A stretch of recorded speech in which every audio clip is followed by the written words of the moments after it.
What's going on, everybody? Welcome into the Blazers Tank Rise post-game show presented by BetOnline. The Blazers today have a excellent tanking performance, Eric, as they fall to the New Orleans Pelicans 124-90. And with that, we finally achieved it. We are finally there. Fifth place, lottery odds. Fifth best odds in the lottery. The Blazers are now tied with the Orlando Magic. We questioned whether it was possible. Somehow there is still 7 games left and we're already here. We've already climbed and we are now basically at the peak. Only job left to do is for Orlando to win some more games so Portland can be alone here, but fifth best lottery odds sounds amazing. The Blazers are accomplishing what they're set out to accomplish at the end of this season, blazing a trail of tanks. Indiana, Washington, unfortunately, are still right there, too. So just got to finish it off and lose every game, and we're guaranteed at least a tie right now for fifth. Yep, the team we saw tonight, the way they performed tonight, it's going to be tough for them to win another game. This was just a brutal game for all the right reasons. Shaedon Sharpe doesn't have a great performance, so it definitely could have been a better, more enjoyable tanking loss like the last game where he went off, but he saw the type of defense that Damian Lillard and at times Anthony Simons see. And he's not ready for that quite yet, but you wouldn't expect him to be at all. No, not at all. 5 for 13 for Sharpe, 1 for 4 from the three-point line, had 12 points, 8 rebounds, was a team worst minus 36 in his 35 minutes of play. This is good, though. This is good. Give him a taste of higher level defense and higher level of attention as he heads into the offseason to try and take that next step by working his way there, man. Anyway, let's thank BetOnline, our post-game sponsor. Use the promo code BELIEVE for a 50% reward bonus. Pelicans were 11.5-point favorites in this one earlier today on BetOnline. We picked BetOnline spreads earlier today on our second channel, Blazers Uprise Live, and you can pick along with us when we have those segments, or you can go out on your own and use that promo code BELIEVE for a 50% reward bonus. Masters coming up. Final Four coming up, baseball coming up, lots of different sports. So whatever you're into, make sure to use BetOnline. Thank you to BetOnline. All right, so rough game. The team shoots 39% from the field, 21% from three. And meanwhile, the Pelicans shoot 57% from the field, 43% from three, and it's a 34-point blowout. I mean, how much do you even want to talk about this game? How much is there to care about from this game? Like, I want to try and talk a little bit about the game on the post-game show, but this is just a pure tanking loss. Did you see Sharpe's plus minus? yeah, I just read it off. Minus 36 is insane. So I don't know if you watched the Blazers broadcast or not, but he was actually mic'd up for this game, and there was a timeout where Dame was talking to him about how if you just go like down the court or through a screen or whatever, all at the same speed, that Herb's going to be able to just stay with you and know what speed you're going. So he kept telling him to stop, which stops Herb's momentum, and then use your burst to go, and then he's trying to recover back to you instead of just staying with you the whole time. So I thought that was a good teaching moment for Sharpe. You didn't see that actually play out because for some reason they didn't run like a single play for him. They just stood him in the corner and waited for something to happen, and it wasn't happening that way because Herb wasn't leaving him at all. He was denying him, man. Yeah. So it would have been nice to run some actual plays or get out and run a little bit, because in the second half he actually got some rebounds and just took it and went, and he got a little better opportunities. He didn't convert all of them, but like he got a little bit more space than he'd been getting the whole time. So just would have liked to seen this team run a little more, and then also run some more sets designed to get Herb off of Sharpe, or just at least try to. It didn't seem like they really even cared to do that in this game, which is kind of disappointing. Yep.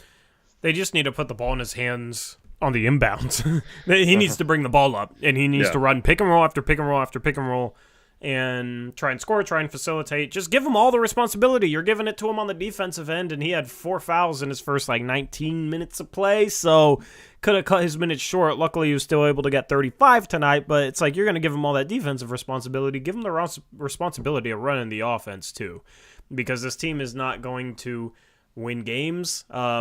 This team is obviously tanking, so even if it's not the best for the team compared to, say, letting Ryan Arcidiacono be the point guard, who cares? Who cares? Let Sharp have that responsibility and get those reps, because that's the exact type of teaching moment that will be good for him, to have Dame talk about something within the game, and then he has the reps to go out there and work on that in the game at game speed against an elite defender. You can always do that in practice, but it's different to do it within the flow of the game. And he needs as many reps as possible so that becomes something where he doesn't even really have to think about it a whole lot. And what Dame was talking about is exactly why you'll see guys almost back their guys down into screens before using it and kind of protect the dribble, keep it on their outside, kind of go sideways to the screen and set their defender up that way, because defensively you react. Defense is, for the most part, reactive. If you see a guy start running before the screen, you can run with them. You're reacting to something that happened well before the screen. That's not as good as making a guy react with the screen on him, because it's harder to get through it. You don't want guys to be able to time it and run with you. It's easier to go under and get back to the ball when you have some momentum, that sort of thing. So, big teaching moment, and that's the teaching moments that Shane Sharp needs without the college seasoning where he would, otherwise would have been able to get all those reps as the main guy offensively against defense that isn't as good, and therefore he has a little bit more leeway in order to think about these sorts of things and do these sorts of things. In the NBA, the game happens in the blink of an eye. A lot of times it's tough, it seems like, for young guys to not get too sped up. It's tough for guys to slow down and play at their own pace. But that's what the great offensive players do. They dictate the pace. That's what Dame does. That's what Anthony Simons has started to get better at. That is something Sharp will have to learn. But it's fun because you got a young talent on this team where all the steps of their progression are kind of laid out. And it's fun to be able to talk about it, especially in a lost season. Talk about, okay, he needs to learn this. This is, he needs to learn that. It's really the only basketball we get to talk about that matters right now is little basketball things with him. So it is cool that he was mic'd up. I'm sure, I don't know, I missed all the sections where he was mic'd up. I was kind of on and off. It was tough for me to focus on this freaking game, man. But overall, not worried with any sort of performance like this. This is just part of the progression and things he'll have to learn. He does need to get better moving off the ball. He does need to get better back cutting when he's denied. There was times where he kind of stood out on the perimeter when Herb Jones was denying him. So he has to learn how to move off the ball a little bit better. And there's a lot of things for him to learn still. So he's getting the reps. I love to see it. Anyway, hit that like button, by the way. It helps out the channel. Only 26 likes. We got 150 people in here. We don't ask for it much. So if you appreciate us going live and streaming for over 2 hours still in a completely lost season, hit that like button. It's the least you could do. Any other thoughts on Sharp? Horror director mentioned earlier that he knows he's a rookie, but it looked like he was not interested in playing tonight. I don't think that was the case at all. I think it was more just like when you're coming off of 3 good games, you're kind of feeling yourself, and then you basically get completely taken out of the game by a defensive game plan. It's just, I think he was getting kind of frustrated that he wasn't open at all. Like he wasn't getting any plays run from him or anything. So I think it was more that than him just like not being interested in playing, because it looked like he was ready to go. He was just like, oh wait, what am I supposed to do with this denial defense? They're pretty much running a box and one at times on him. This is like the Dame type of defense, and I just don't think he was prepared for it. It doesn't mean he wasn't interested in playing or anything. It's the first time he's ever seen it in his life. Like, sure, maybe you saw it in high school, but at high school it's like he could just dribble around everyone and jump over everyone. It's the first time he's seen this type of defense in his 19 years of life as a human being. Okay, so yeah, definitely don't expect him to be ready to deal with it when he's never seen it before. You know, maybe he's drilled it, but nothing replicates what you see in a game. So it even took Dame some time to figure it out. Luckily, with Dame as a mentor, I think it could be a fast process for Sharp, at least to become competent enough at dealing with it. I don't expect him to like dissect it and be masterful in terms of beating traps and double teams and denial and that sort of thing, at least until he has few more seasons under his belt. But just as long as he's able to still be somewhat effective against it, that's what you hope for, especially because, you know, next year, and this is why I disagreed with everybody taking the last 3 games that he played and saying, okay, well, now you have to trade Ed, you got to start Sharp and this and that. It's easier on Sharp still, even though he's playing great. It's still easier if you have him in a role where he's not getting as much defensive attention and you ramp him up over the next couple seasons to being that guy. Yeah. It's hard to, like, rookies aren't usually good 20-point per game scorers in the league. Normally it takes them a season or 2 in order to score at that level, because when you score at that level, it comes with extra defensive attention, extra responsibility. It's tough for guys. So you don't just want to throw him in there into the starting lineup, give him 35 minutes a game next season, because I don't think he'll necessarily be ready to handle all the attention that comes with that. And then if you stagger him with the bench lineup and don't have another guy on that bench like an Anthony Simons, who should be staggered in the starting lineup next year with Dame if he's back, then if he's the guy, you could have some very rough moments where he's defended like he was defended tonight, and therefore he's not super effective, and the bench gets completely screwed because of it. So I think you need another scorer on the bench with him next year. I want him to be like that 6-man scorer, but I still think it's going to take him some time, even going into next year, in order to handle being the main guy on the floor. Becoming a better ball handler will help with that, and just reading defenses and knowing little tricks like what Dame was explaining to him will help with that. But it'll take a little bit of patience. For sure. And this is also, I mean, you can make the case that, you know, if he just started instead of Amphrey this year, maybe he's the third option, so they can't play him that way. But, I mean, in order to get the full amount out of him, he needs to be ready for whatever kind of defense they're throwing at him. And this is why I'm never rushed, considering he's a rookie this year. It's not like we have to start him next year. It's still fine if he comes off the bench. It's not the end of the world. It's not like he's being demoted to the bench or something. Like he could still be a good player and an impactful player, a 6th or 7th man on this team. It just doesn't have to be rushed into that starting lineup like right now from here going forward. That's not the case. But it was fun seeing him go off. But it's also, you also have to realize that there's going to be a lot of games like this where he struggles to get shots, to get open. He's not going to shoot as efficiently as he has at points in the season either, so he's going to go through slumps, and those are just things you need to be able to withstand. And I think trading good players to let him get to that role sooner rather than later isn't. I don't think that solves anything. I think we can be patient with him. Yep, absolutely. Shout out Antonio with the $2 dono, says Sharp's most likely comp, Booker, Levine, or other. I mean, Levine isn't terrible just because of the athleticism. I know Sharp patterns his game after Booker. I don't really think there's a great comp because a lot of those shot makers usually aren't as bouncy as Sharp. Levine's really the only one, but he doesn't really utilize his bounce like Sharp does, or not as much anymore. So it's hard to come up with like a super accurate comparison for him. I don't think the Vince Carter stuff is that bad. It's just Vince was like a little stronger and bigger, and he was always like not necessarily overweight, but like he was always looked like he wasn't skinny, you know, and Sharp just looks still like he needs to put on a lot of weight. So I do think once he gets stronger, it does. I mean, Vince Carter's now, you know, retired and long gone, so it's not a recent comparison, but definitely think it's more like that than anyone else currently in the NBA. Yep.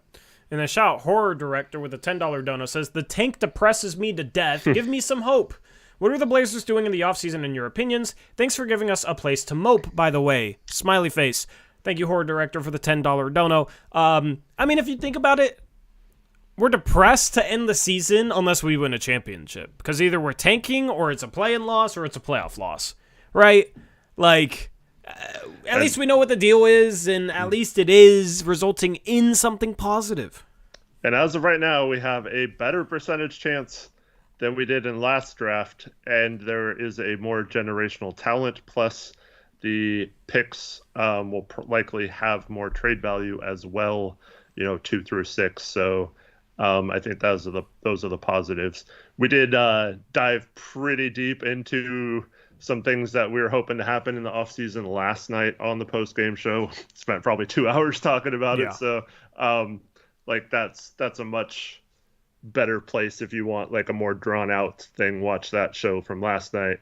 But I think if they're going to trade the pick, obviously they need either an upgrade at the small forward or one of the forward spots.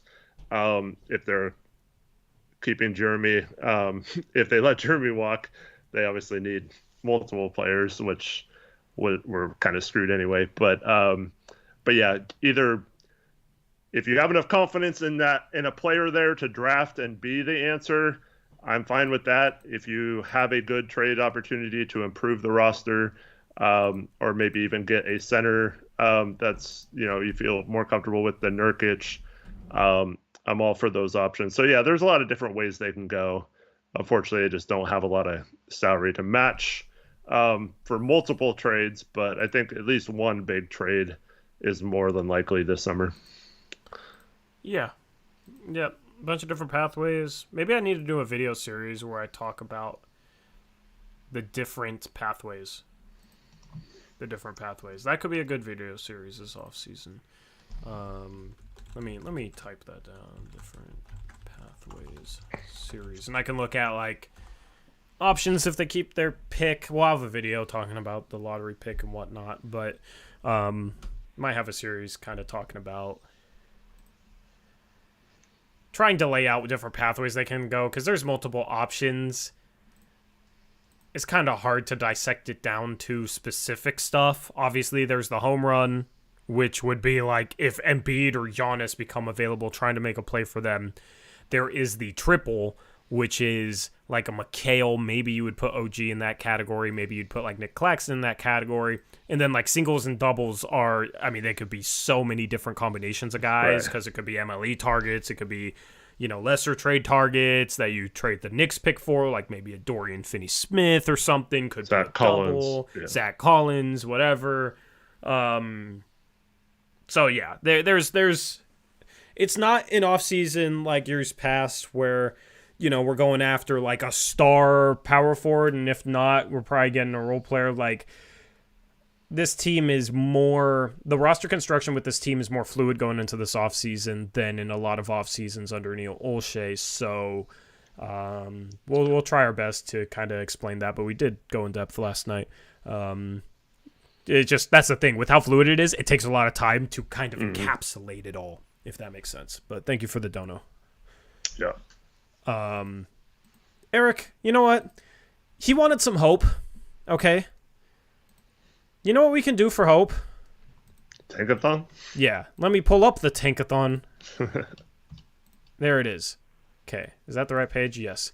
Oh, those 5th place odds look so good, man. Well, it's It not looks technically so full good. first place, 5th place odds, but yes. I know, but look at us. We're right there. Place Right odds. there. Let's go. I like that they have us ahead of Orlando. Yep. I know. Like, we want that coin flip. Or Yeah, I don't know why we have 4 more combinations. 39.9 compared to 39.5, but I'm sure that's just a bug in their code. Tied, we would have a 9.8% chance in number 1. If Orlando's next game is tomorrow at Memphis at 5 p.m. If they win, these odds will bump up to... Wait, fix it. There we go. These odds will bump up to 10.5% chance at number 1, which sounds amazing, man. Like, what are the odds we get Embiid or Giannis? It's definitely below 10.5%. Those are the odds we get Wemby. If Orlando wins another game this season, and we don't. Like, I feel like it's, at this point, I'm going to knock on wood, but at this point, it's likely that we are alone in 5th place for 5th best odds.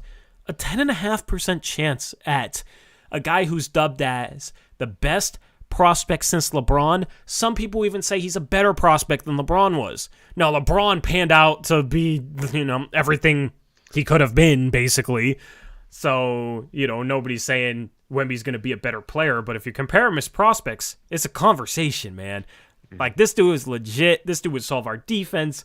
I know 10%, 10.5% doesn't sound like much, but you're talking about the worst teams in the league that have been tanking all year would only have 3.5% chance more.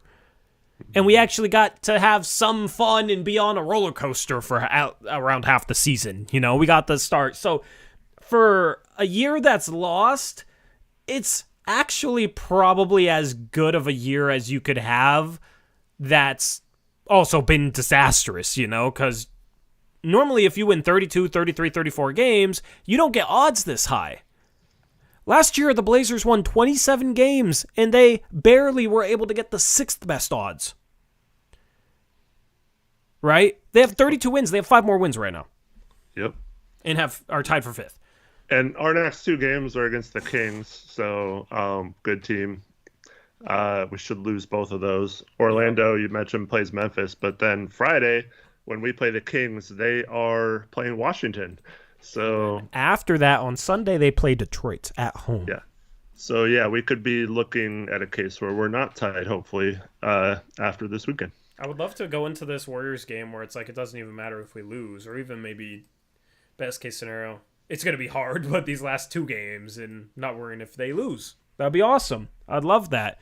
Then you can cheer for Sharp to drop 50 on GP2 if he plays, boo GP2 if he plays, and that could be a lot of fun, So I would love to just get these odds locked in as soon as possible so you don't even have to root for Tank anymore. But yeah, I mean, it's crazy that there's only 7 games left of the season. Feels like just yesterday we were starting the season against Sacramento with that win. The season has gone by as fast as any season I can remember. And yeah, I mean, Dame had a fantastic season. There's some good moments this season. Young talent, this is about as good as it gets for the result. So, 10.5% chance odds at Wemby, who would fix a lot of problems. And here's the thing.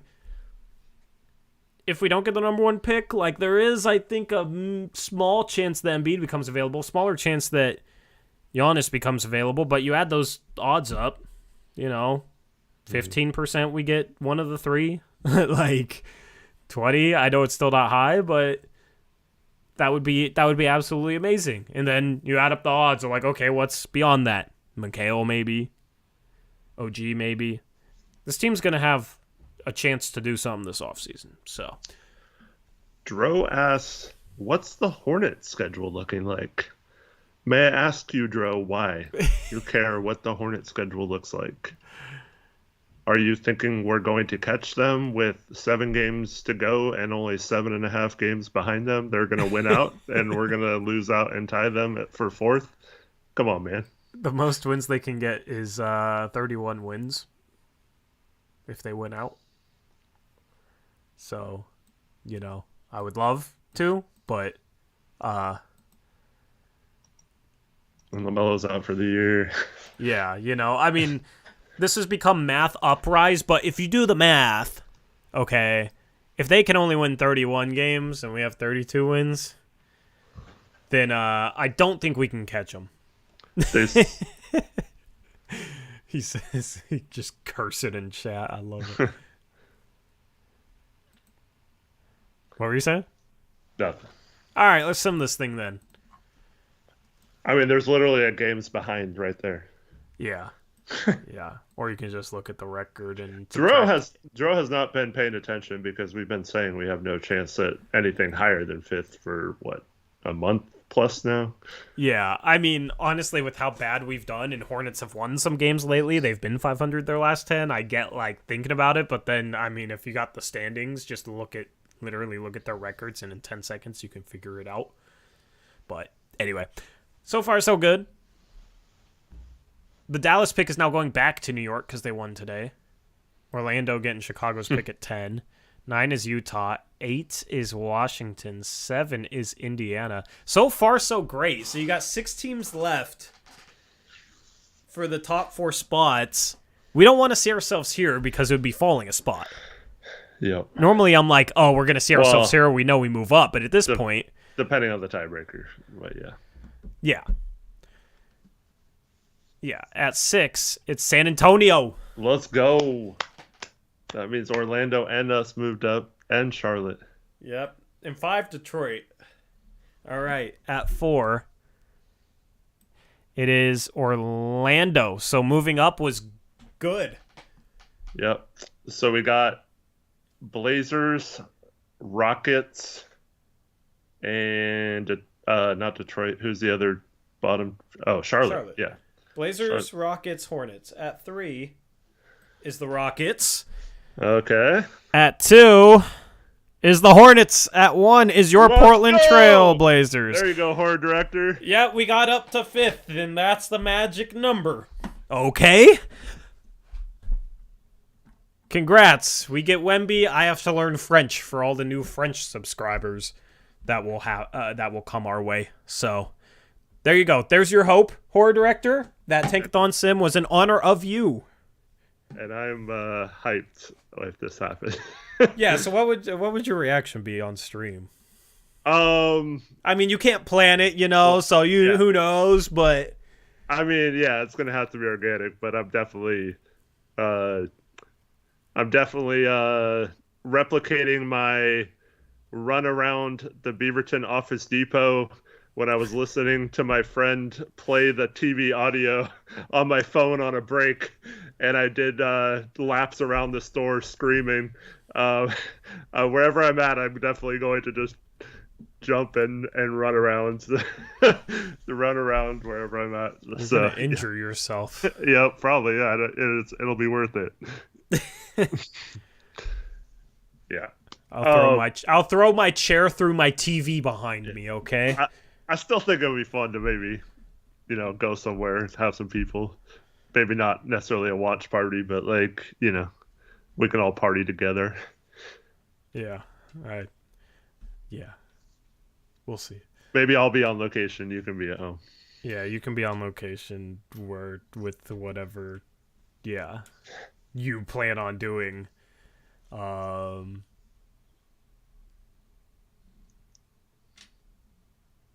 Phillips coaches Wemby like he's Ben Wallace. No. See, bro, oh my... Y'all so negative. Yeah, I'm the Tori, you're the negative one. At least I'm not sitting here like, if we get Wemby, Chauncey's going to turn him into Ben Wallace. Oh, yeah, so... I saw a question earlier, like, if we did get Wemby, would we still keep Chauncey? I think for sure we're not doing anything with Chauncey this summer.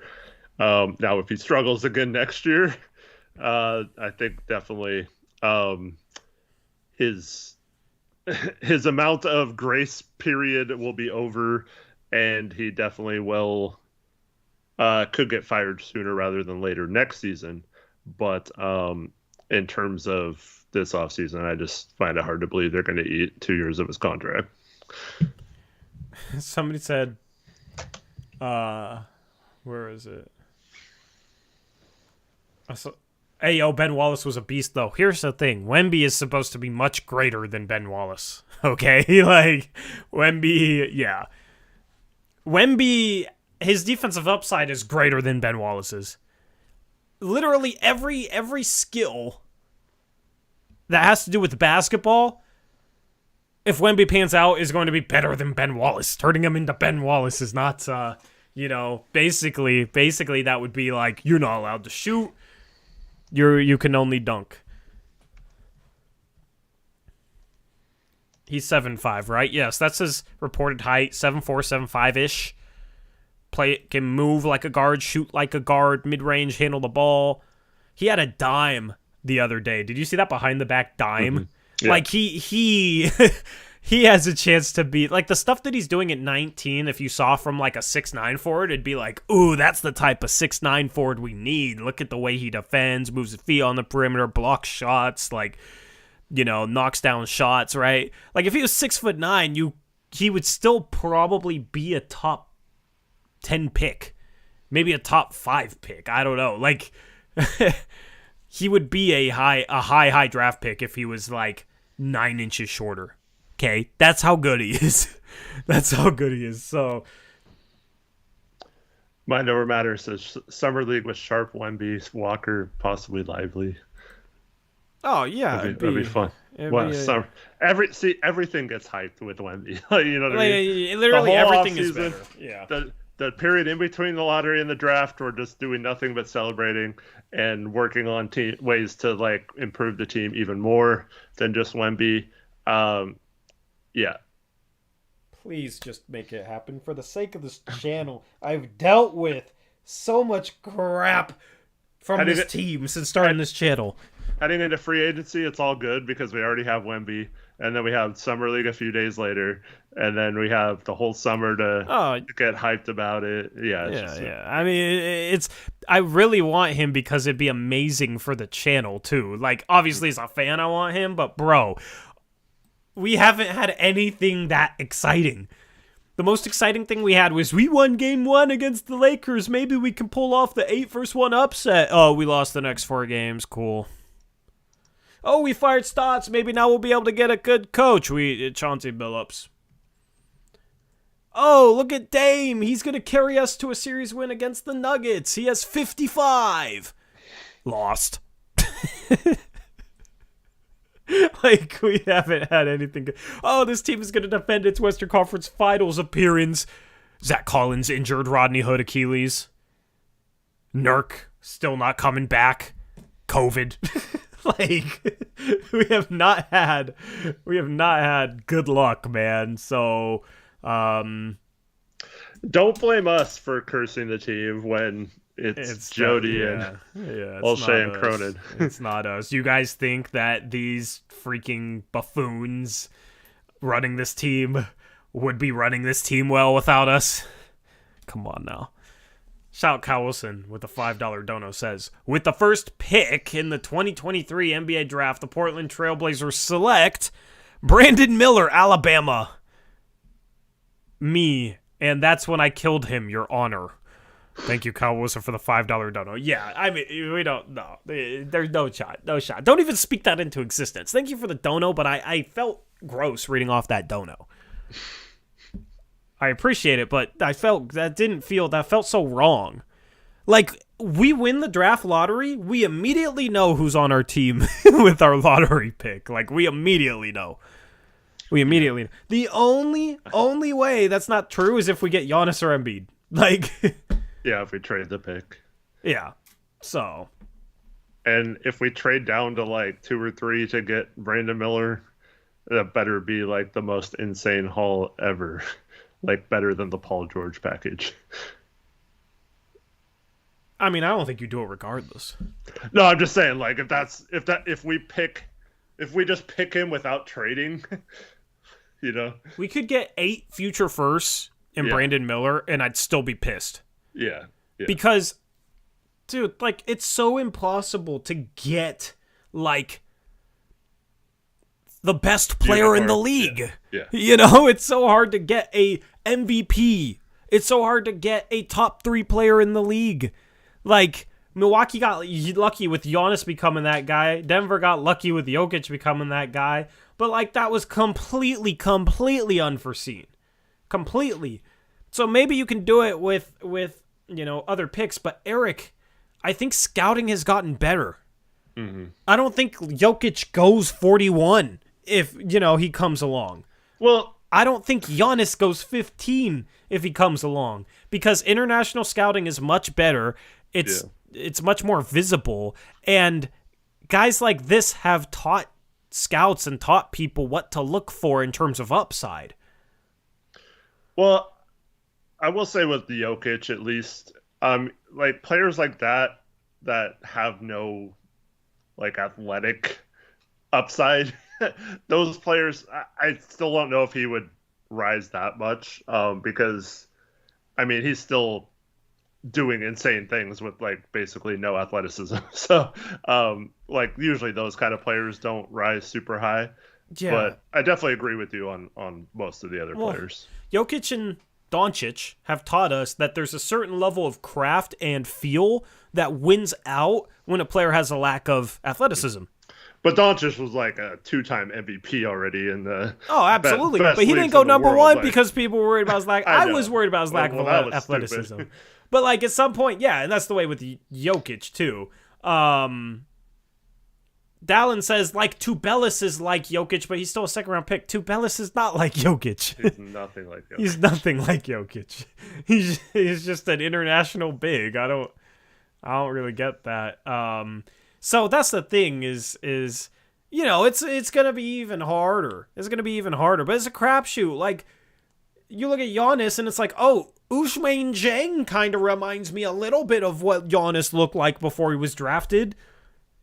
Are we sitting here thinking Ousmane Dieng is going to be a future MVP? No. So it's so hard to get yourself a guy that you're confident can be a top 3 player or is already a top 3 player that I would not trade 1 for 3 and 8 firsts to take Brandon Miller. Because those 8 firsts, like, you can't get that level of quality with first round picks. Like, there becomes a certain caliber of player that basically is an impossible get. And if they ever ask out, you're literally competing with like half the league willing to trade their entire cupboard of assets. So that's the thing, is that's invaluable to get a guy like that. Mm-hmm. Yeah. So it's still very unlikely. It's still very unlikely. I know 10.5% chance. There's an 89.5% chance we don't get him. Okay, but I mean, we got to maximize our odds, and then fingers crossed. And we did just get him. So yeah, there you go. But no, I think Giannis is the exact opposite of that. It was like all just raw physical athleticism, no skill, no like functional basketball ability when he was drafted. It was like literally just body and like flashes and potential. He showed some. I thought he showed some serious flashes of passing and being able to handle the ball. Yeah, of course. And like some shiftiness, you know, like those traits. It's like, ooh, you're able to expand on that with a guy that size. He couldn't shoot. He still can't. He was like super skinny. Like, I mean, like even close in. But yeah, it's like if he didn't have a dunk, it was but like Wemby already has it. It's he's more like Doncic in my opinion, that like I don't know, you already see him dominating at some levels, and he's probably going to win MVP of that league he's in. So yeah, I mean, I think he's closer. I don't know, like he's so athletic for his size. He's probably the most athletic 7'5" or taller guy to ever exist. Mm-hmm. It's freakish how athletic he is for his. It's like people focus on the skill. It's just. I mean, you do wonder how long he could last being that athletic at that size, but I mean, even if he, you know, that's the thing, is he could be completely unathletic, and just because he's so skilled and so tall, he'll still be elite, in my opinion. Like, he could be as athletic as Jokic. He'd still make that work. Like, you can't guard him. Like, once he gets into his prime, he'll be like, there won't be a way to guard him. You can't block his shot. He can shoot from all 3 levels. And he can handle. Yeah. And he's kind of creative and crafty. Like, he's been shooting one-legged threes and knocking them down. Like, there's guys who have a certain level of creativity on the court where they just are able to just do things on the spot that you haven't seen before from them. But it's just they're not even thinking about it. They're just kind of within that flow state, you know, and they stay in that flow state. And sometimes they do things that are just like, what the hell is that? And it works. You know, he's one of those guys. So So we talk about this all the time, but another question in chat: would you trade Wemby for either Embiid or Giannis? Giannis, yes. Embiid, probably not. Because you'd also have to trade Simons, probably, This in is order the to match tough. salary. This is the tough thing, yeah, because we can't just trade the number one pick for one of those guys because we don't have enough cap space or contracts to match without also giving up other players. If we could, so Embiid's extension doesn't go through until the new league year on June 30th. So you have to get it done before then, but that means that you can't use Wemby's contract. But he's only 33 million right now, and he bumps up to almost 47 in the off season. So it would have to be a pre-new league year trade. So you're talking Nurk and Nas gets you like 20 million. Keon Knox gets you to what, 25, 26 million. We're almost there. Like, maybe you throw in a couple more things. So if it's just that and number one, that's tough. Like, I'd probably do it because Embiid's freaking great. But yeah, outside of that, I just don't. And Giannis makes more, so it's going to be near impossible to match his without giving up Simons either.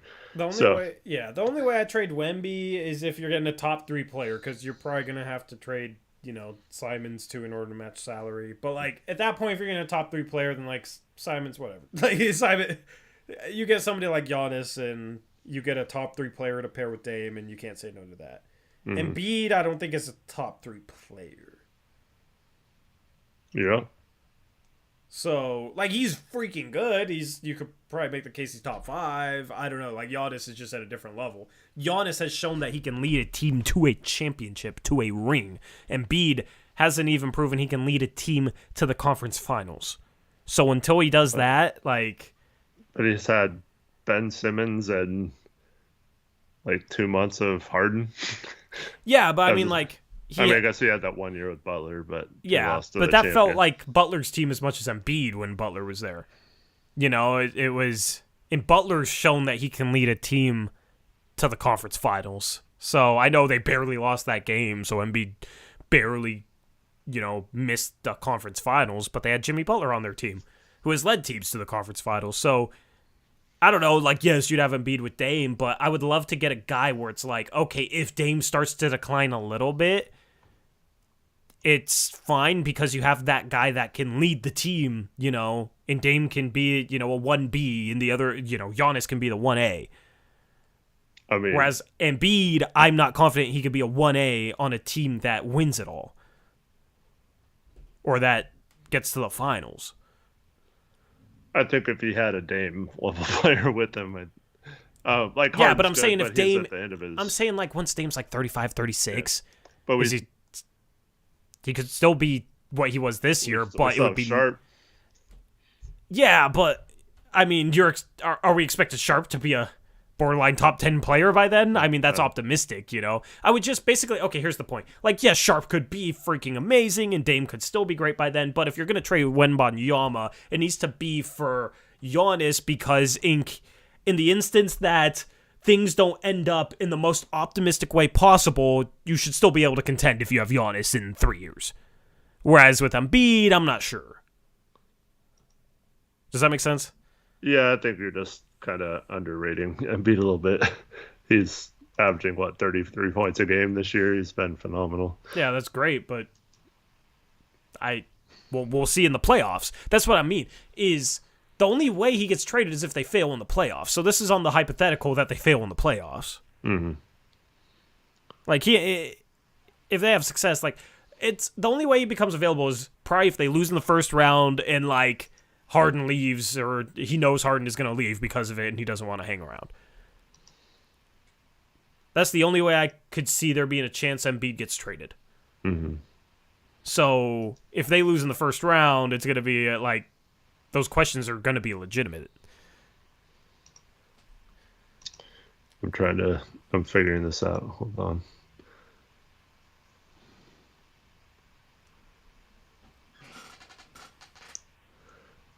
All right, it says it feels because Fanspo is stupid and doesn't realize that we've already picked up Keon Johnson's extension and doesn't give me the option to combine Kevin Knox because he was recently traded and all that. But so the math does work though for Nurk, Knox, Little, Keon, Watford For Embiid and number one, obviously. Yeah. I'm not saying that they would do that, but so you're trading number one, but you keep Dame, Simon, Sharp, can resign Grant. You're not.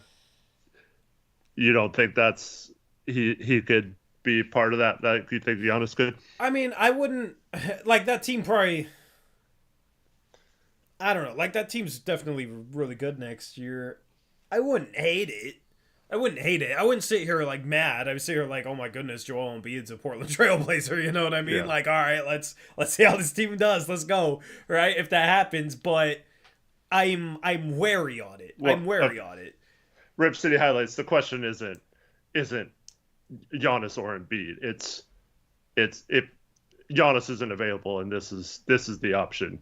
We can either trade basically nothing and the number one pick for Embiid, or basically keep Wemby. Yeah, I mean, hypothetically, do you factor in, as YYC says, what Dame wants? I mean, if Dame doesn't want both those guys, then Dame's tripping, So I don't know, What? Okay, so 76ers offer that trade. You don't want to do it as the GM, but Dame's like, please, I want Embiid. I mean, at this point, you owe it to Dame. Yeah. At this point, you owe it to Dame. Embiid might be trading for the MVP too, as Dr. Acula points out. Embiid might be the MVP. Yeah. Trading for the MVP. I mean, I don't care about the MVP award. I'm not a Sixers or Nuggets fan. I hate that whole discourse. No, I hate now. it too, but I'm just saying you might be trading for the MVP. I mean, cool.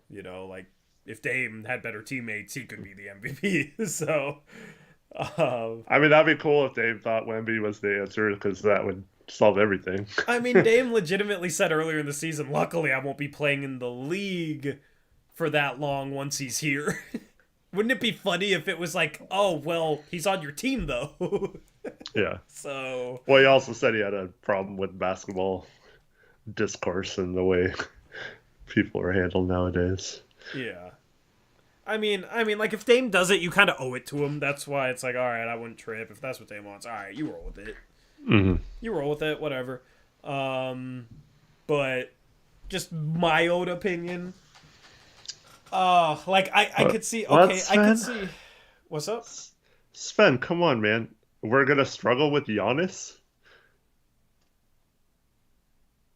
What? Even with Giannis, we will still if we had Dame and Giannis, you think we'd struggle?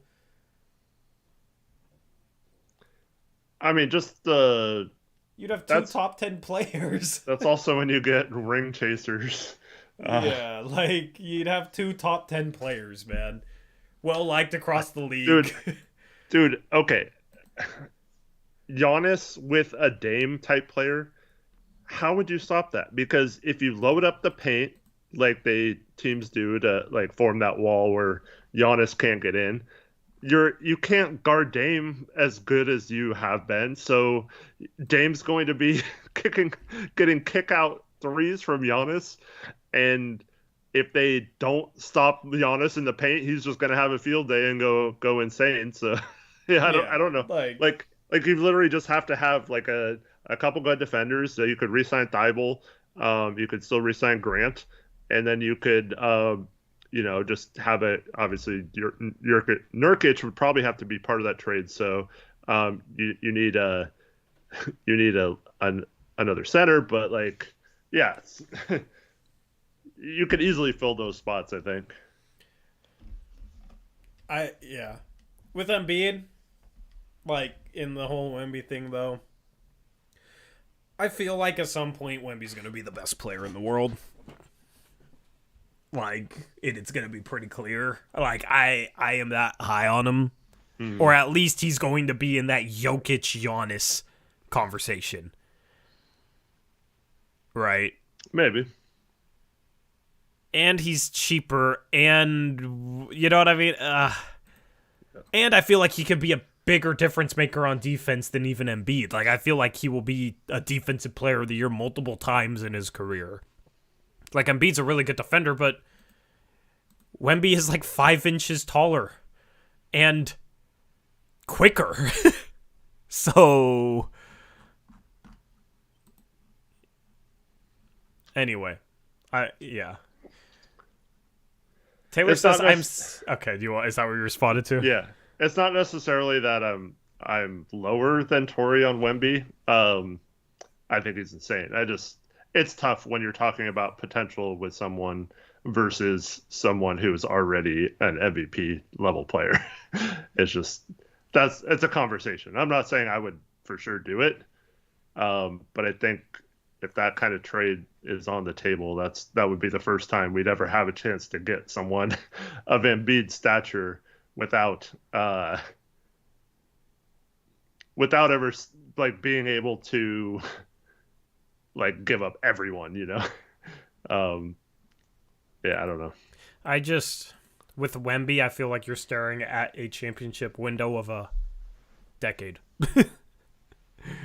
I don't know. Yeah, you know, also have to worry about him being, 7'5" for a decade too. You also have to worry about Joel Embiid too. Yeah, I know. I'm not saying just with Embiid. I'm just saying, yeah. Yeah. Yeah. So Trevor says, I'm not more worried about Wemby being injury prone compared to Embiid. I think it's a wash there at best for Embiid, so.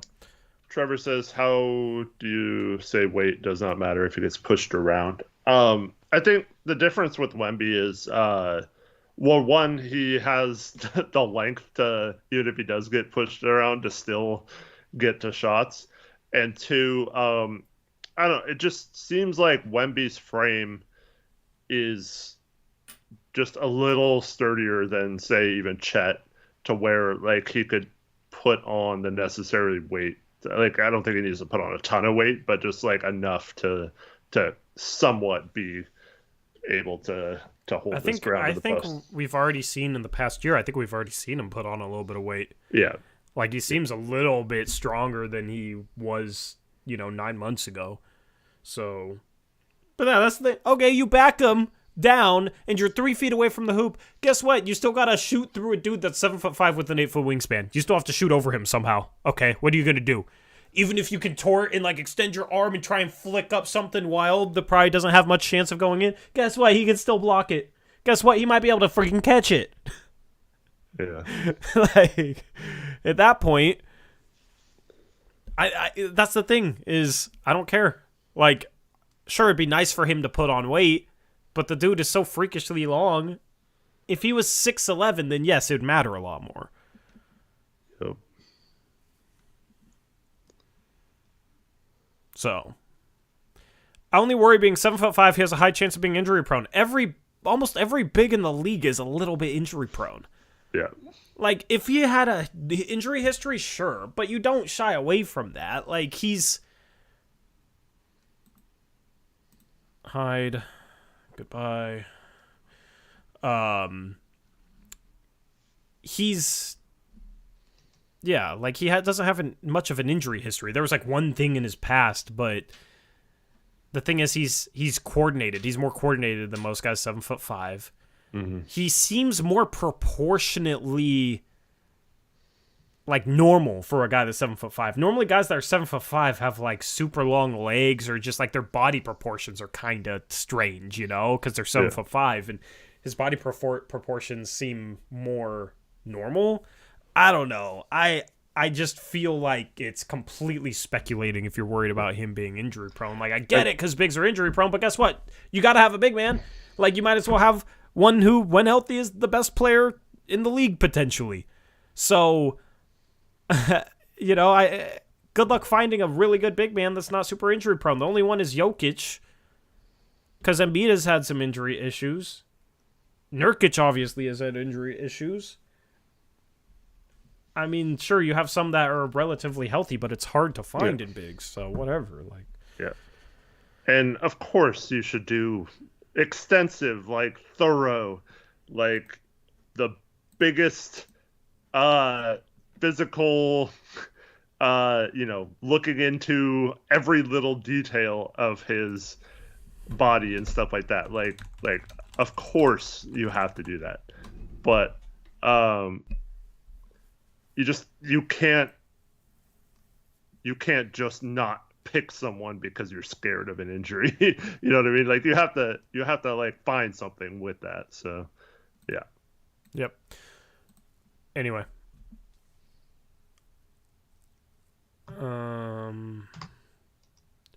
It's so funny going on Twitter and reading what some random casuals say about Wemby. It's so insane to me. He's on if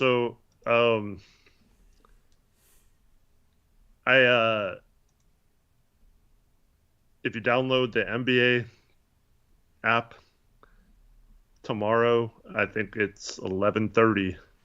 He's playing. If you want to watch him, if you haven't yet, do yourself a favor. Yep. I can't wait if he like has, you know, a little bit of a bad game. I can't wait for people to say that he's not that good. You know. Yeah, don't base your opinion of any prospects off one game, all right? No, I think it's 11:30 tomorrow is when the game is. Tomorrow morning, at least in Pacific time zone. Yep. And I mean, let's be real. Odin, I mean, he never even played. You know, he was injured having microfracture surgery before his first season even began. So, I mean, that's got to be, like, there had to have been something either ignored, missed, or, you know, basically they didn't think it was going to be as big of a deal and it ended up being a big deal. Something had to have happened with the physicals on him. So, and once again, just because Odin didn't work out or Bowie didn't work out or whatever, doesn't mean this guy's doomed to fail. Yeah. The thing is it's funny when people bring up Odin because Wemby is closer to Kevin Durant than Odin. Kevin Durant and Odin are almost the same height. You know, so what's the difference? Well, the difference is KD was a lot lighter and didn't have all these red flags in his medicals and was skilled and could shoot and didn't bang inside like Odin did. You know, that Odin was great because he was physically dominant, but also that comes with a toll on your body. So Wemby is closer to KD than Odin. I don't understand why the Odin thing is what scars people. Mm-hmm. Yeah. Horde Director says, serious question, would it be worth moving Dame for Wemby? No team, I mean, that's just not going to happen, and the salaries don't match like we talked about. It's just not going to work that way. In the latest edition of Fans Thinking They Speak for a Player, Trevor Williams says, Odin did not love basketball. He did it because he was tall. Odin even admitted this in an interview. Show me the interview because I never heard that. Maybe I'm wrong. I would love to see said interview. Because I never heard that. Did you ever hear that? I think I heard something along those lines, but yeah. He said it about when he tried to come back to basketball, says Bookets. Yeah, I don't think he had a problem prior to the microfracture surgery, but there's a reason why they don't do microfracture surgery anymore on athletes. So, yes, we did Tankathon, Andy. We got the number 1 pick. That's why we're all talking. Yep.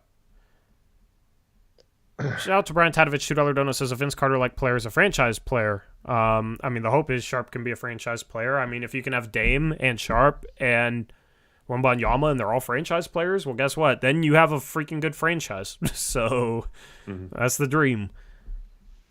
And then Ant thrown in there, Jeremy Grant thrown in there. I mean, but Sharp, you got to be patient with Sharp. Gotta be patient with Sharp. AJ, we talked about that at the start of the stream, yeah.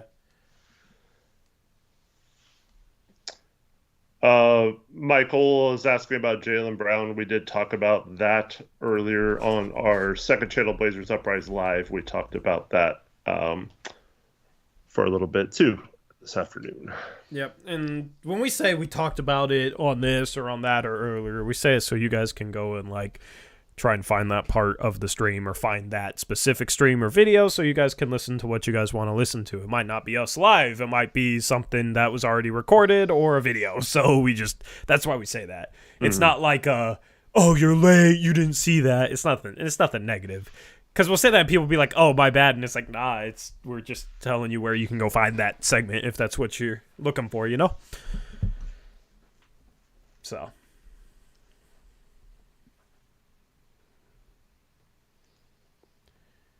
Ryder, once again, we talked about that at the beginning of the show. Yeah, because if we repeat it, we could repeat it like 10 times in a row because there will be people coming in. And people are already mad that our shows last 2 to 3 hours sometimes. So, like, if we repeated ourselves too, it'd never end. Yeah, exactly. So we'll be the traffic director instead of a NASCAR race where we're just going in circles. Anyway. What to next? Bouquet is as close to getting a timeout. Hey, bouquets. I like bouquets.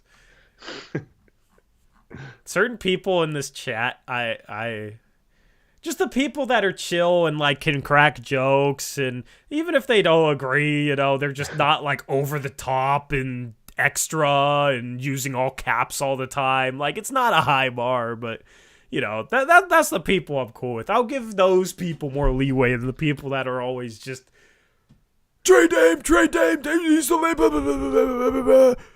you know, I'm just looking for that one insult where I'm gonna be like, okay, goodbye.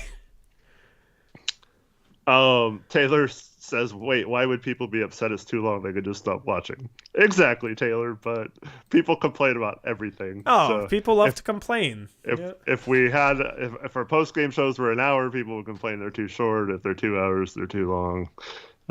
Yeah. Maybe we should have chat awards at the end of the season, but then that wouldn't go well because then a lot of people wouldn't get picked and then they would hate us and then our channel would fall apart. So that actually is a terrible idea. Devin Ford says, I'm low-key afraid we'll get the number 1 pick, turn down crazy transfer, then Wemby becomes the biggest bust in history. Seems like something that would happen to the Blazers. Devin. just chill, man. Relax. Breathe.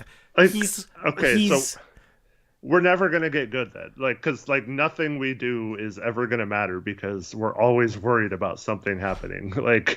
It's just, I mean, I get it as a Blazer fan, and you know, Torrey as every single team he roots for fan.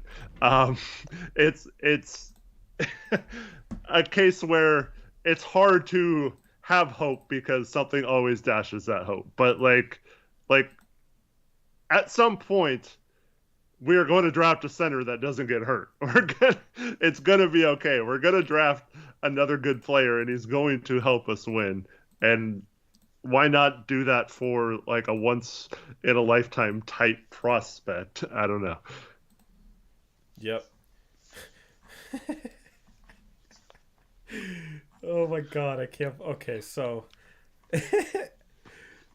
Saltiest gaming appearance says PTSD for Blazer Nation on drafting flop bigs with their number 1 picks. Salty, PTSD for you would be canceled again for saying racist stuff. So just get lost. Get lost. Don't mess with you anymore, bro. You don't belong here. All right?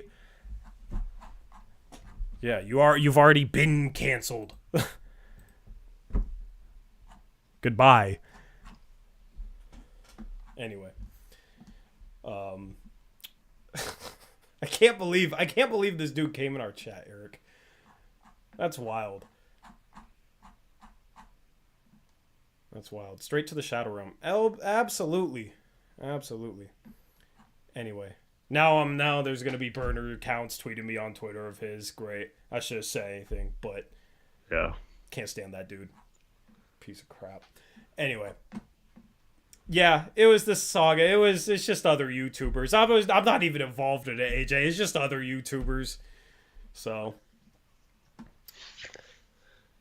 Tyler keeps asking who the Blazers should target. Let's just say it played out this way, and we did get the number 1 pick.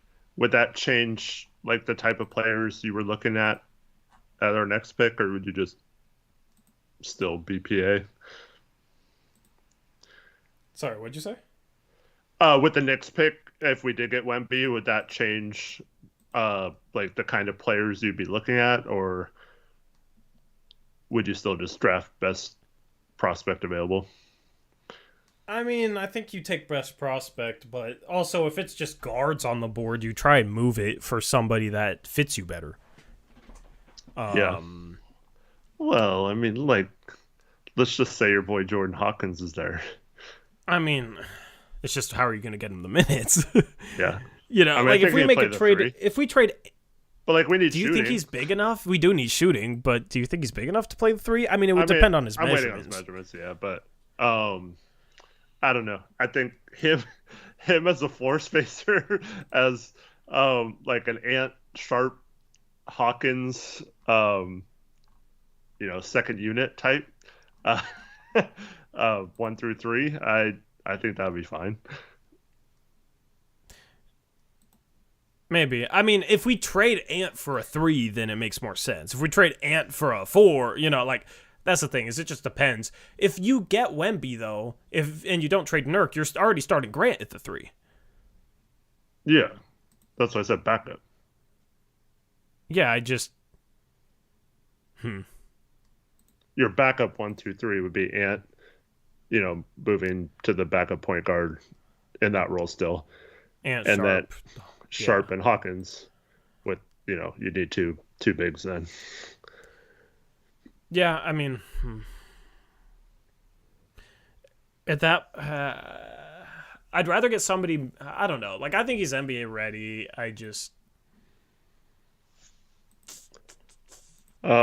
Yeah, I don't know if he can get it done. If he's a good enough defender, because we still need perimeter defense. Yeah, I like him defensively. Yeah, it's just with rookies, you normally don't count on them being, defensive stoppers. Yeah. Or what we need defensively. And then it's like, okay, so then what? Thibault has no role. Like, Hawkins would be nice as, like, a fringe guy, for sure. Shooter in case you need shooting, floor spacing in case of injury. So I don't think he's, like, the solve for that backup spot. So you're telling me right now, someone that you just took 9th in the mock draft last night is available at 23, and you would be like, nah, we don't need that role. No, we need that role, but it's like if we get Wemby, then the sights should be set on us trying to win and potentially contend this year. Whereas, like, I took him in 9th because I love his fit next to Banchero, next to Wagner with Orlando. And I don't think there's much of a gap between, like, 6 and 15, 16, 17. So it's all just situationally dependent. It's all like, with Orlando, you're drafting somebody to build towards the future with because, like, unless they get the number 1 pick or something, I don't think they'll be ready to contend. They might be ready to be a fringe playoff team, but also I just like Hawkins' fit better with that roster than I do with Portland's. So I don't know. It depends on his measurements and stuff, but I just think having that quality of a shooter that would get better looks than he's ever gotten in his life on this roster, and a defender. Anthony Black is not going to be available at 23. Jalen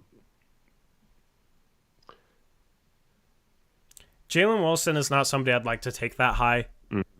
See, I'd rather take, if we're going to go for like a defensive forward, I would rather, if Leonard Miller's still on the board, just, because him and Wemby would be insane if they both realize their defensive potential, Mm-hmm. And that gives us another like big forward that we can do things with and kind of run some of the similar things with the second unit that we do with the first unit stuff. But yeah. Yep.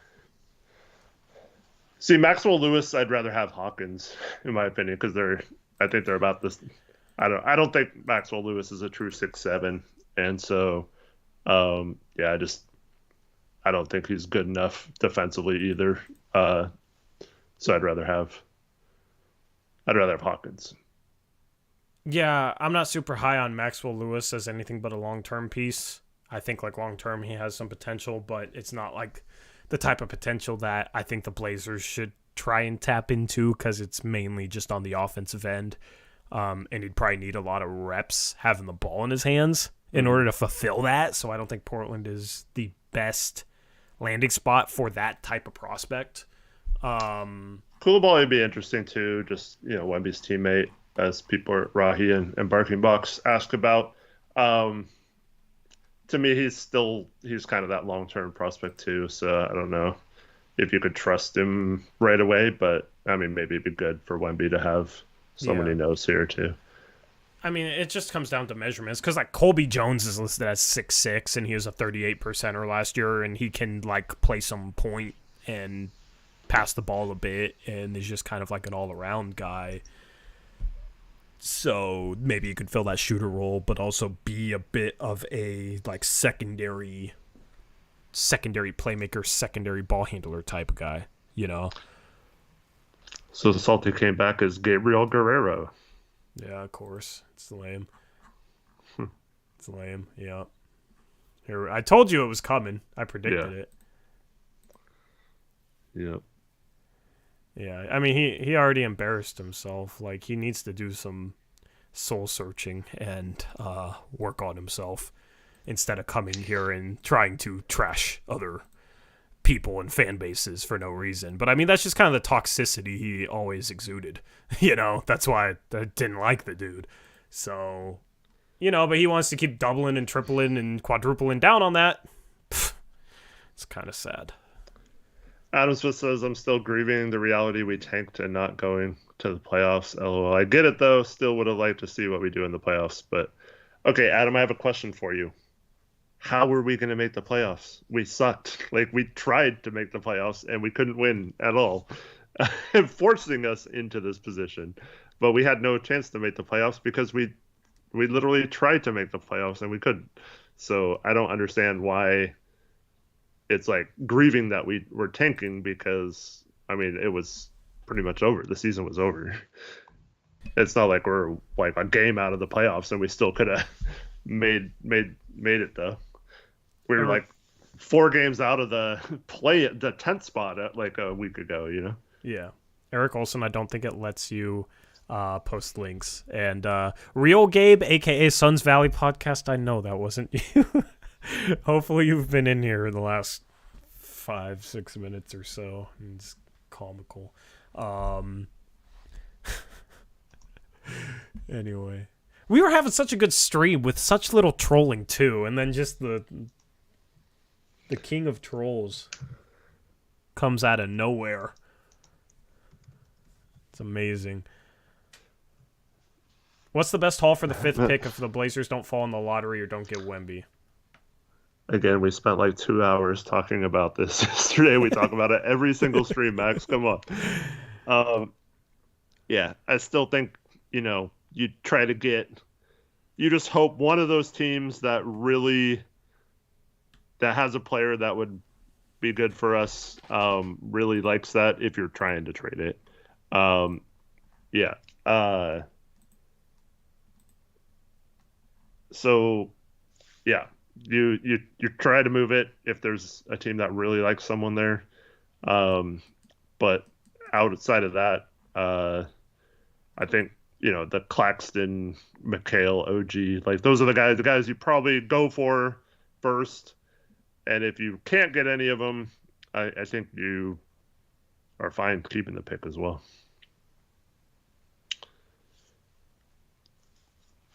Adam Smith's, though, they didn't sit anyone out unhealthy, that was healthy until the last few games. Though that it's not like they sat someone out outside of the Sacramento game, right outside of the All-Star break with the snowstorm and stuff. But so yeah, injuries were unfortunate, but you can't change injuries.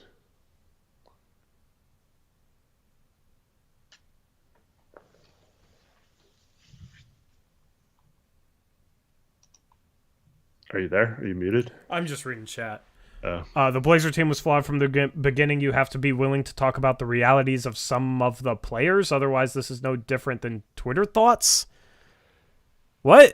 Did you read his comment before that? Been coaching for 30 years, 12 years in NBA. My friend sent me your channel. You have to be more accurate.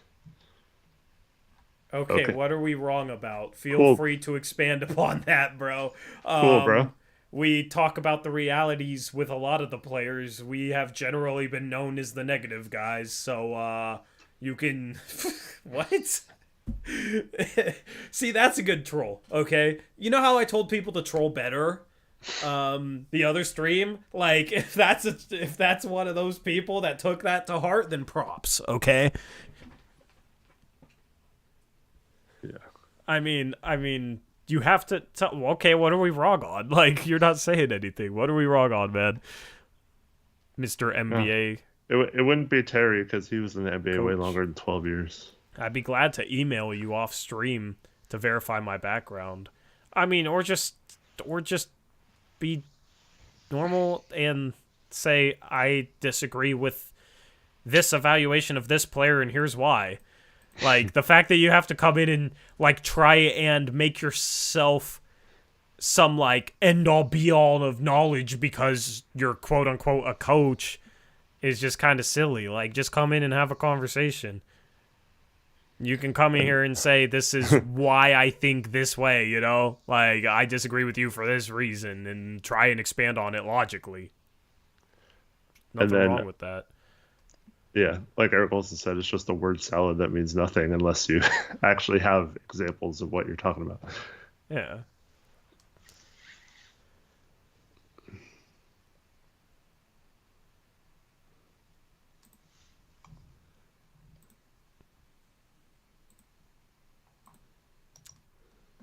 Okay.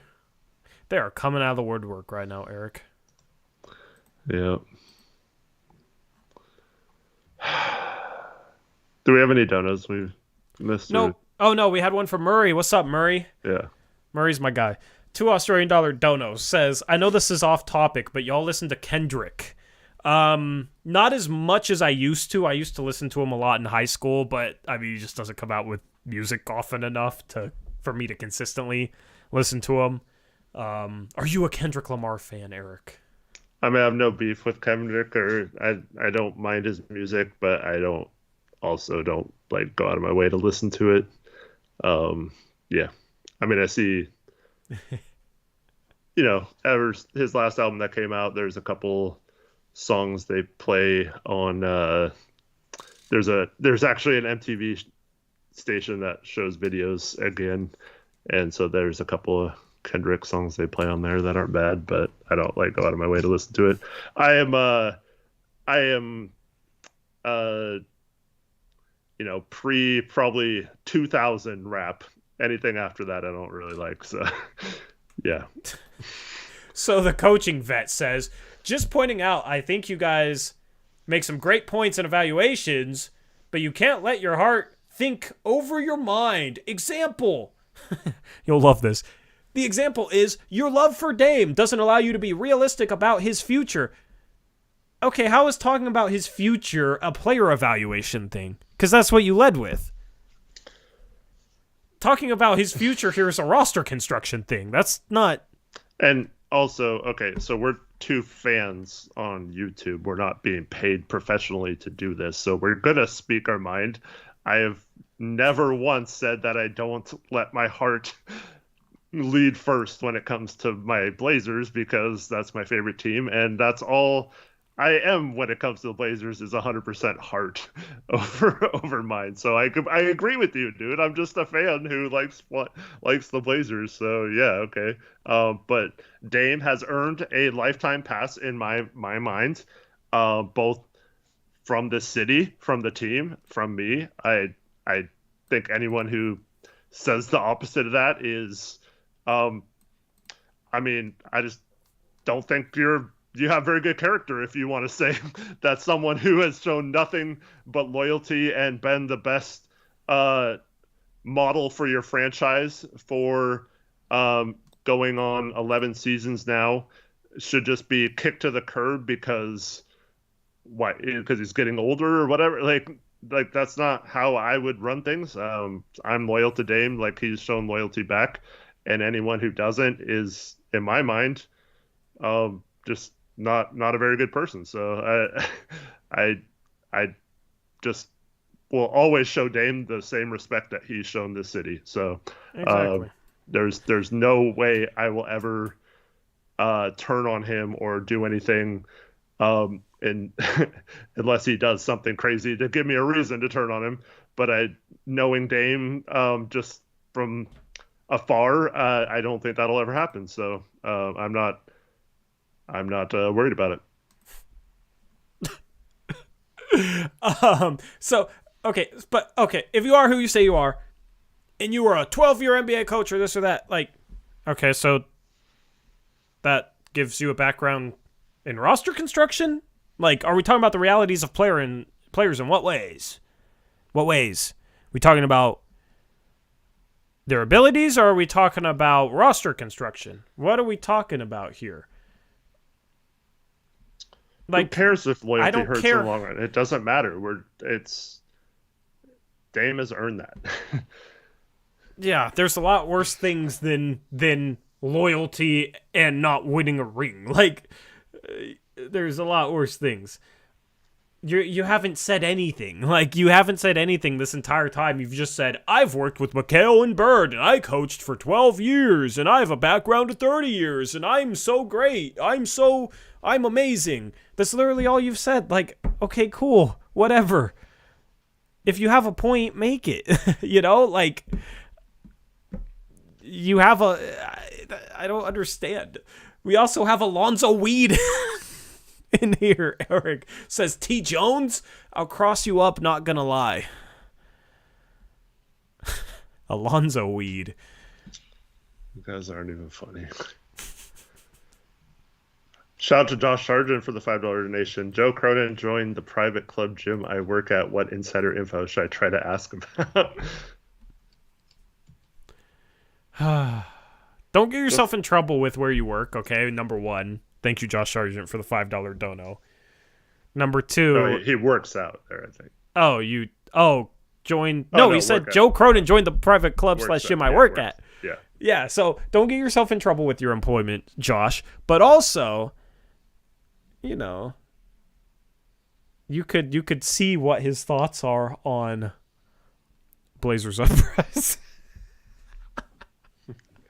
No, I like, honestly, like if you're gonna talk to him, just what I would say is, hey, how are you approaching this summer with the multiple draft picks and the seemingly wants of Damian Lillard and stuff like that? Are you still keeping all your options open in terms of keeping the picks, or are you most likely looking at other scenarios to use those picks as assets?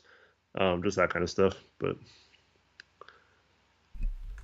do you regret signing Gary Payton?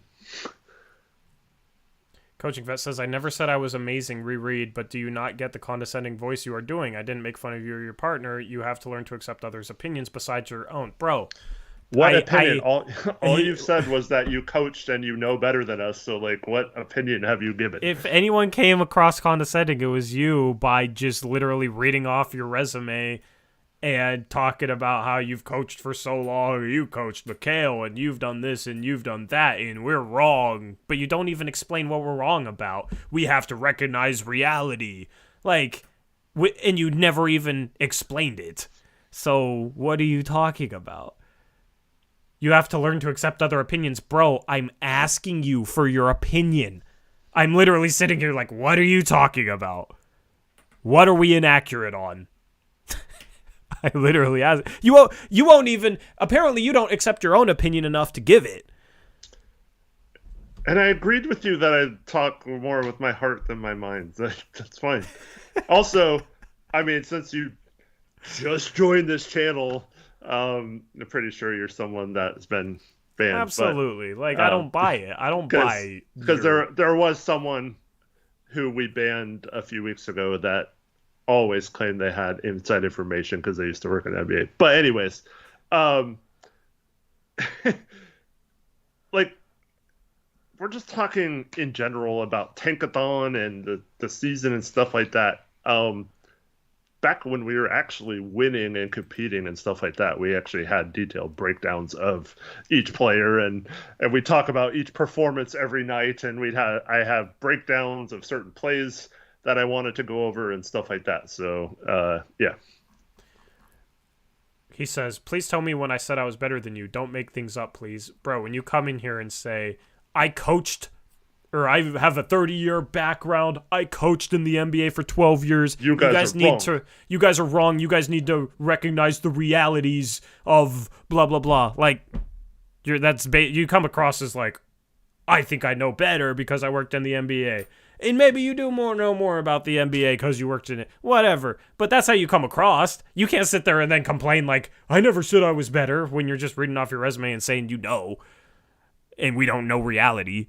Like, so, if that's not how you intended to come across, then you should reevaluate how you come across. But also, literally, you can just share your freaking opinion.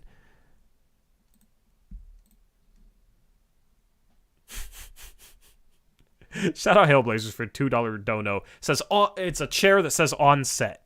It's a movie set chair, I think. Thank you, Hailblazers. Appreciate you. Franco. We are popping off tonight. This is crazy. I kind of asked for it, so. But anyway, okay. You're gonna email me to verify. Fine, sure. I mean, that doesn't really change. BlazersUprise@gmail.com. Very simple. Yes, there you go. Call me Franco. Okay, Franco, I'll call you Franco. I just said, what's up, Franco? Gosh. Yeah, I did. I called him Hailblazers, so I forgot to call him Franco, so.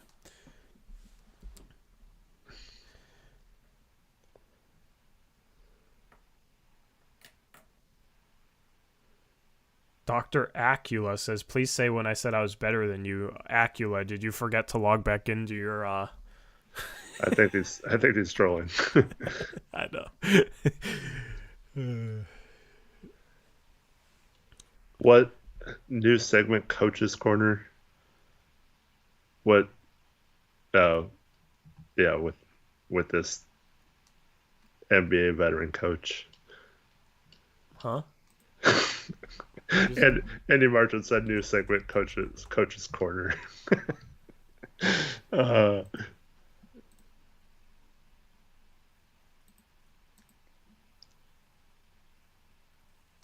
Murray with a $2 Australian dono says, guys, hear me out. Jody should hire coaching vet.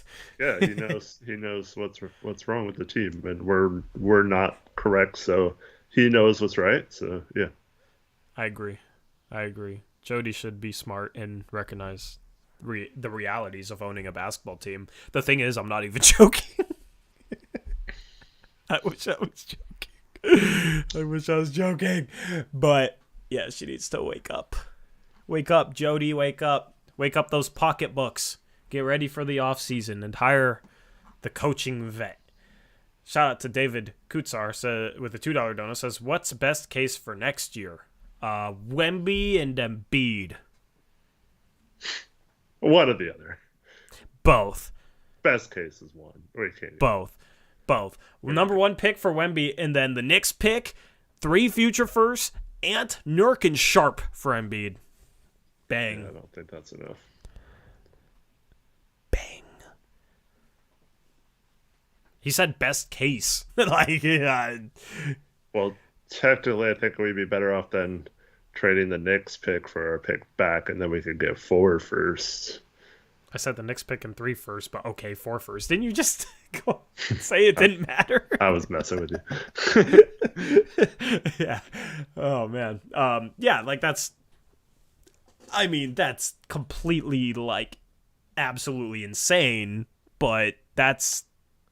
Oh, what's up, Adam? Oh, Tori, bro, we have 0% chance of getting Wemby, bruh.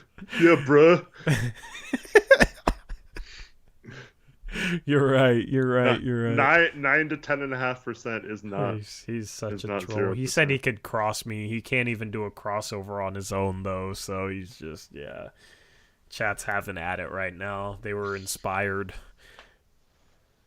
by those who came before them. The worst case scenario is the Blazers win their next 7 games and finish like 10th in the lottery, and we get no good players this summer. Yay! We had good vibes with winning 1 in Tankathon Sim, but Eric has to talk about what if we get 9th. Max asked the question, man. I wasn't gonna read it and put it out there for everyone to hear. Coaching vet, if you are who you say you are, why don't you just share your name? Why are you? Is that like a bad thing? Remember when we were maybe going to get Lloyd Pierce on the show thanks to Reese, and then someone shared private DMs of him and Reese and ruined it because he found him? Yep.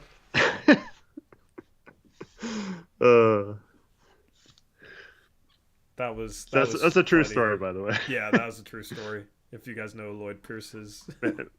That'd be hilarious if coaching. That was. Oh God! Get out of here, Cam Reddish. Oh. You loser!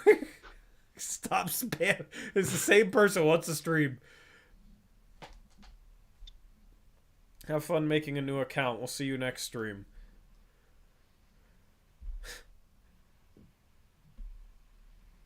John Nash, expecting Embiid to be tradable is not the same as expecting Lillard to be tradable. No, it's not. And we're not even expecting it either. We're saying, like, there's a better chance we get Wemby than Embiid becomes tradable, in my opinion. I'm just saying, like, in the off chance he becomes available, you make a play. But, like, Embiid hasn't really dealt with much adversity in Philly. Like, sure, they haven't made a conference finals, but they've been a perennial playoff team. He hasn't had to reiterate his loyalty. Yeah. Well, players in big markets often don't for some reason. I did hear him say, like, that he wouldn't go to Portland or something like earlier in the season, but yeah. Adsy Mac sent me a message on Discord, which is a great way to reach out if you let me know, because I have to check message requests. But says, hey bro, what do you think of these? One trade is Sharp for Chet. And then the other trade is Nurkic and 3 firsts for OG. I think Nurkic, one of the first is the Knicks pick. I think that is an overpay for OG. I don't really want to give up on Sharp for Chet, but I know if we had a healthy Chet right now, I wouldn't want to give him up for Sharp, so... well, I don't see OKC doing that anyway. It's like trading the second pick for the 7th. Yeah. So, I mean, defensively it'd be potentially really, really good if you had OG, Grant, and Chet, but I don't know if Chet's ready to play the center position, too, is the problem. Like, I'd rather have Chet next to Nurkic than Chet and no Nurkic, because he doesn't have Wembanyama length and he's skinny. So he would struggle to deal with, like, Jokic, and you're going to have to go through Jokic. He'd even struggle to deal with Ayton, probably. So. Shout out to Murray with another Australian $2 donation. I had a convo with Muggsy in my GC the other day. Interesting. Cool. I'm assuming you mean Muggsy Bogues. Yeah, how'd that go? And if it's a different Muggsy, who are you talking about? Or is it someone pretending to be Muggsy, like people in chat? Yeah. Shout out David Kutsar with a $2 donut. Says, if we get number 1 pick, I will donate $500 with a 100 emoji and says, remember. Okay, I will literally screenshot this right now, because that would be the biggest dono by far in Blazers Uprise history, and it would be impossible to be topped because that's the most you can dono. So, David, appreciate your $2 dono. If that happens, then that can pay for my French lessons. It was his verified account. It was wild. I asked him about the NBA Day, and he said it's as entertaining as ever. That's cool, man. That's pretty cool. Yeah, that's dope. Murray, when did you start watching us? Because I've enjoyed your comments the past couple of streams, and just wondering if you're a long-time lurker or somebody that recently found us. Max Anderson has me backed up. Okay, let me go to my miscellaneous folder. Okay. David Kutsar's Promise. That's what I'm saving the screenshot as. That would be legendary. Oh, that stream would be such good vibes. But if we move up to 3, I'm happy in the long run. You know, it's still only a 10% chance at Wemby, but, you know, having a 42% chance of being top 4. But you also are going to be disappointed if we're not 1. Like, it's like you'd be happy with the conference finals run, but disappointed you couldn't get all the way. Get the Clue Cam Redistain account. We do not want you here. Stop making. Why are you account. wasting your time? Not even being funny. Like, spamming is not funny. That is not the type of trolling I was talking about when I said you guys need to troll better. Okay. Like, have some creativity. That is literally the most basic form of trolling there is. Literally, you only need one brain cell to hit Control-C, Control-V, okay? Think of more creative ways to troll, like AJ Poseidon's question. Tori, do you enjoy listening to Ice Spice?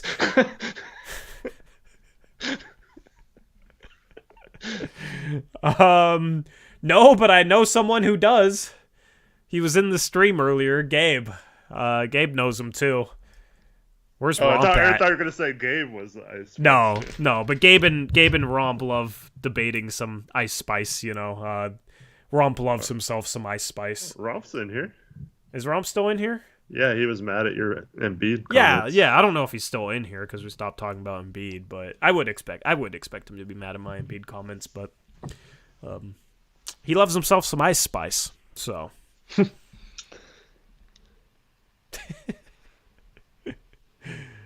Thank you, AJ. Murray says, I started watching during the middle of last season. I only got into NBA before last season because I played as Damon 2K one time. Always love the streams. Best takes on YouTube. Thank you, Murray. Yeah, I was wondering. Glad you've been here for a minute. I appreciate you being a part of the community. Romp 2.0 says, Ice Spice is different. Okay. That was a pretty mild adjective. Normally you're pretty, vocal about your love. Shout out David Kutsar with a $20 dono. He says, I'm not capping. People in the chat, zip it. Dropping the $20 dono to prove that he's not, as the kids would say, Eric, capping. Thank you, so David. much, David. Thank you, everyone. Appreciate you. And, I mean, You can't let David be the only one with the 500 donut. We got to have multiple, right? If we get Wemby. Yeah, we need $10,000 in donos on that stream. I agree. Dono war. We're gracious for whatever we get, but that would be obviously amazing to see. Amazing to see. Gabe says I'm a Coi Leray stan. I couldn't even name a song of hers off the top of my head and wouldn't recognize her. So tough scenes.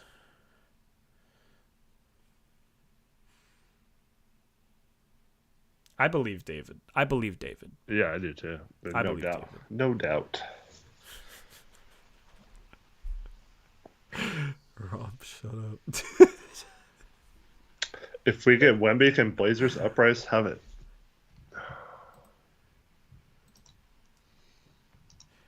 Where's our mods at? Other than Gabe, who's like not even, he's just modded so that we know it's him and because he's a YouTuber. Where is our mods, Eric? We might need to have some conversations. What a freaking bozo, dude. Yeah. Touch a chia pet, all right? Because you're definitely not touching grass, but maybe you can order a chia pet to your basement and you can touch that.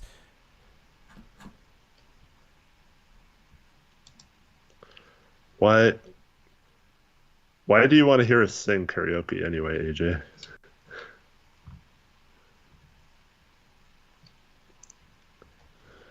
Taylor Packer, the next mod. I mean, we can't have too many. Maybe, I don't know. Bonnie says hashtag mod Bonnie. Mod Bonnie. I mean, our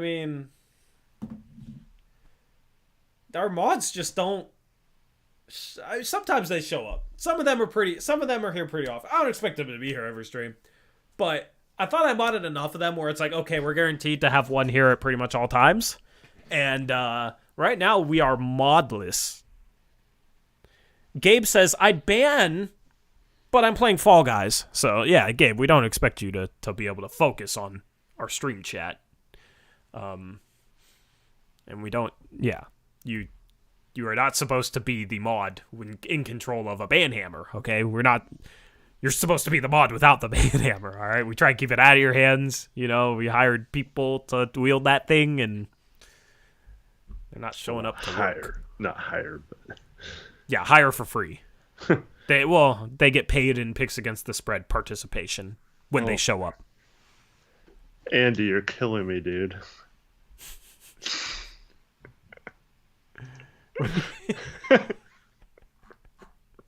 Why is it always you, Andy? Why is it always you? I mean, maybe he's thinking we're doing a 24-hour live stream after. No, we'll have the lottery stream. If that's a legitimate question, we'll have the lottery stream. That'll be the celebration stream. Yeah. Like we always would have. We'll just keep going and yeah. Yeah. Well, the goal is to have that because there's always a game after the lottery to have a play-by-play live stream for that on the NBA channel. If you're not subscribed to the NBA channel, link in description. We're close to 1,000. Help us get there. Andy, I'm teasing you because we talked at length about what we would do if we answered that question earlier, and then we talked about how we always get asked questions that we've already answered on the stream. And I think you were one of them that asked one of the questions we had already answered earlier. So I'm just teasing you, man. Do a drunk stream again. I need to buy some giant sheets of plastic wrap and some champagne just for whenever there would actually be something good to pop some champagne on stream. And I can cover everything, cut a little hole for the webcam. And then obviously I'm going to point it away from where my computer is. But then I could pop some champagne. And if we don't get it on lottery night, then I won't do it. I'll just wait until we trade for Embiid or Giannis. And if that doesn't happen, because that's extremely unrealistic. Okay, I have to say that for all the people that's not going to happen. Then we'll just wait until, I don't know, we have an above 500 season. I'll find a reason at some point. Murray, if we get Wemby, I will try to gritty, but I can't, so it's gonna look stupid. Well, Murray, why do you want to see that?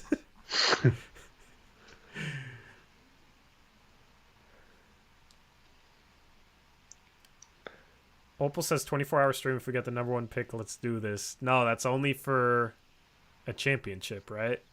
That was the deal? Yeah, championship. Yeah.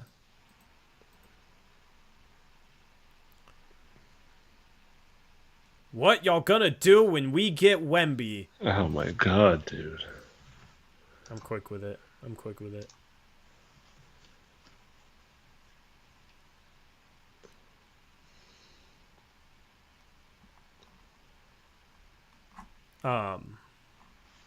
What are we gonna do if we get Wemby? Bro, we're gonna stream and we're gonna be happy, okay?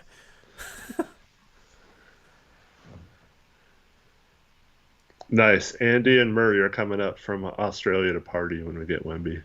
Hell yeah. That'd be cool. I wanna, like... You guys should create, like, a group or something. Because there's so many people that watch our channel in Australia. You guys should... It'd be dope to hear about, like, a meetup or something. Yeah. You know, there's a lot of people in Australia, a lot of Australians that watch us. That's probably, I would guess, our next country after the US, just in terms of viewership. So it's always cool. I always enjoy that. AJ, where are you? Where do you live? Yeah, AJ, where do you live? Yeah. So you either What's need your to address?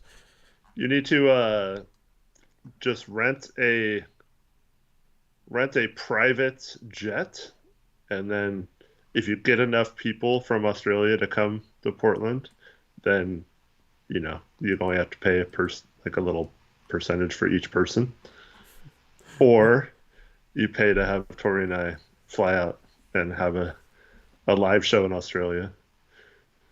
Coaching vet says Greg Oden's problems weren't the knee. Okay, so his knee wasn't a problem. Breaking his patella was not an issue. What? Did they ever email you? Nope. Did it go to spam maybe? Nope. Interesting. Nope. But I got some emails for Taisha, so if your name is Taisha and you filled out something with Blazers Uprise, screw you. Because your spam emails end up in my email.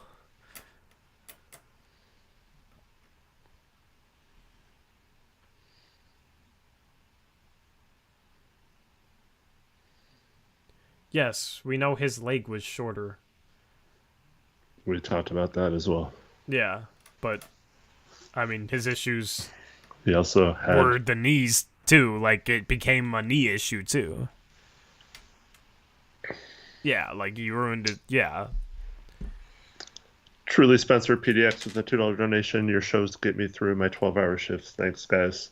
No, thank you, Spencer. Appreciate you. Yep, thanks, Spencer. Yeah, one of the trolls earlier. Imagine streaming for that long about your poverty franchise. He's a Suns fan. Like, there's some cool Suns fans, man, but it's just like, it's always like, dude, you're still a Suns fan. Either you're a bandwagon or you sat there through like 10 years of poverty. So why are you talking trash about somebody else being poverty? Like, at least we haven't been poverty for a decade, or almost a decade, you know? Like, I don't get that. But he's like, why are you stream for so long? Bro, these same people are sitting there watching, 6 hours of TV shows every night. I don't like watching TV shows. I'd rather create a show and talk with y'all. That's my entertainment, okay? And then I'll go play some chess. And if we can get you through a work shift, that's amazing. That's really cool. Adam's just asking for a timeout. Adam, can you be normal for like 5 seconds? No, Adam's not normal. So Yeah, I know he's not, but like, can he try? Yeah, who am I kidding? He's saying, yeah, not possible. What's up, Zayt here in the UK? How you doing?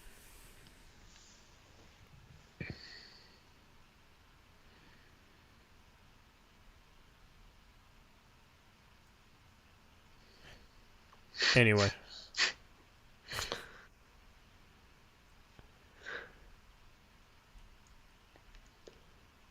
Chat, you guys are the show right now, by the way, okay? We're just going off of whatever we see in chat right now. By the way, I watched a show with Romp on it the other day. Yeah. What was the show? It was Suns Geek, but he had Romp and a couple other people on there. Yeah. And Romp was saying some pretty cocky things about the Philadelphia 76ers. Normally he's always like, we suck, Doc Rivers sucks, we're frauds. So that's actually surprising. Yeah. What was he saying? He was saying that like they're for sure beating the Bucks in a series because Chris Middleton's washed. For sure? Yeah, just all this stuff. Like the Bucks don't scare him at all. And yeah. Like, I understand having hope or confidence, but for sure? See, there he goes. Give me Bucks. For sure. So, okay, so if it's for sure, I'll give you, like, you know, if the Sixers win, I'll give you $10. If the Bucks win, you give me $100. That's basically a guaranteed $10 for you. Deal? Since, you know, it's a for sure thing. It's kind of screws me, those odds, but you know, since it's a for sure thing, you're basically getting free $10, right? Why would you accept? I don't know, because it's a sure thing, I thought.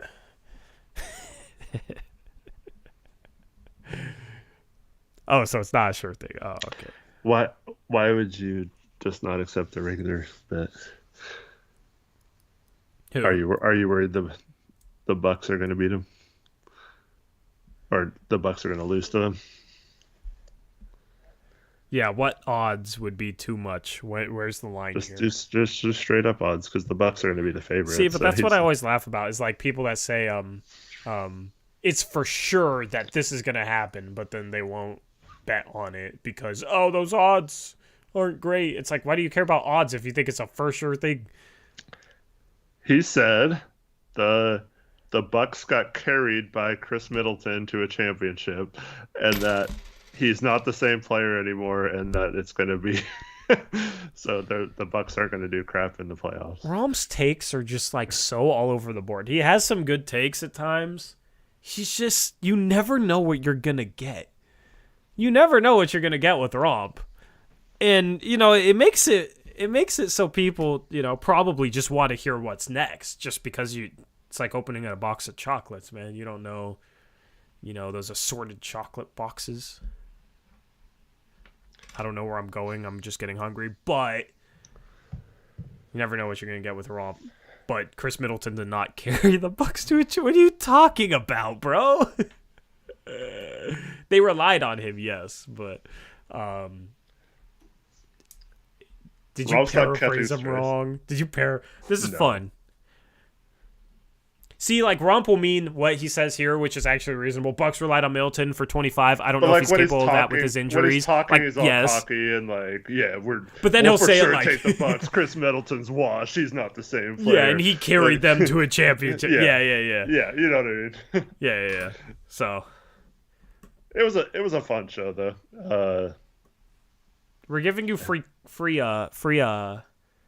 clout, Romp. Congrats. And I was only watching because Gabe wasn't live at the time. Ooh. I like giving Rob crap. It's it's all love.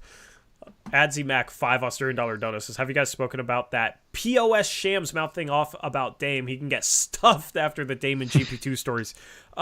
We actually did talk about it on our second channel. Boys is Uprise Live. That's after picks against the spread. We talked the whole rest of the stream about it pretty much. Yep. So go to the part without graphics. AJ says, will Gabe come on a stream sometime in the off season? If it's IRL, sure.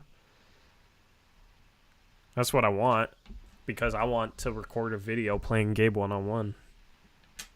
You know, after Stephen Vaughn dominates me, since I'm a massive underdog there. See if I can pull off a Cinderella run and beat Stephen and then beat Gabe, because Gabe is a different kind of player. He's a sniper. I'm so disappointed in you. Why? Because anyone in chat who ever says anything about playing you one-on-one, you're like, oh, bring it up, kick your butt, like you're pathetic, anybody like in chat. Dominate you. Yes. And then chat, when it comes to like other YouTubers, who are but should probably all, be in the NBA, then you're all yeah, of a sudden it's a not confidence. Like in like the I NBA. Yeah. What? Have you seen Gabe shoot? Oh my god. Have you seen Gabe shoot before, Eric? Yes or no? Yes, I have. Have you? When have you seen Gabe shoot? He used to post videos of him at like 24-hour fitness against like people older than me, and like they're all walking up and down the court, and he just like walks into a three. It takes him like 10 seconds to shoot, and he still only makes like 1 out of 10 of them. Like, no, I watched him shoot, and he hit like 4 threes in a row, and he was doing J.R. Smith celebrations. That's how I knew he was ready for the NBA. He was doing the little like 3 wind up. He was doing the Jason Terry. Like, he had it all down. I saw him doing that with like after an air ball though. See, he has that unconditional confidence, man. That's what you need to be able to play at that level.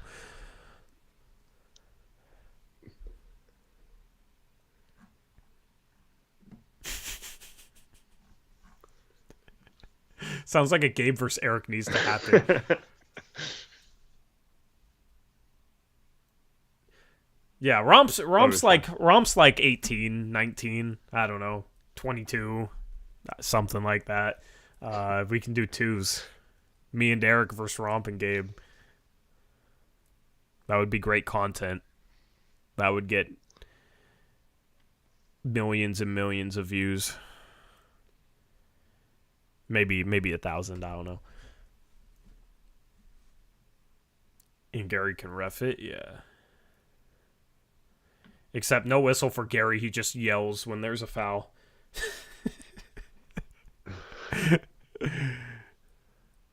Yes, I'll play Fall Guys with you. Have you ever played?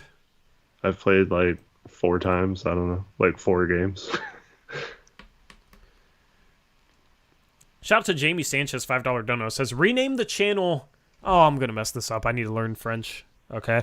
Rename the channel Soulevement des Blazers for Wemby. Hopefully I said that properly, because yeah,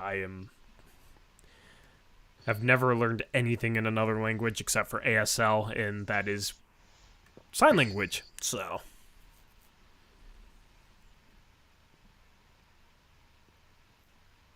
Coach Vet versus Tory first. No, I want Coach Vet in my corner. Okay. Yeah, so he's your coach, right? Yeah, he's my coach. Uprise of Blazers. Nice. There's no way Coach Vet's still in here. If he is, then we know he's not a coach. Yeah, it was interesting. Tyler just mentions Khalil Ware entering the transfer portal and not planning on entering the NBA, along with Therese Proctor. Caleb Love announced Proctor went into the transfer portal? I thought he was returning. No, not the transfer portal. He just returning to school. And then Caleb Love is transferring, not going pro either. Caleb Love to Khalil Ware alley-oops are going to look so good in Gonzaga uniforms next year. Yeah. Let's go. Next year is our year, guys. If I'm Blazers Palace in the GC, I'd be like, future Beavers. Even though they never signed with the Beavers.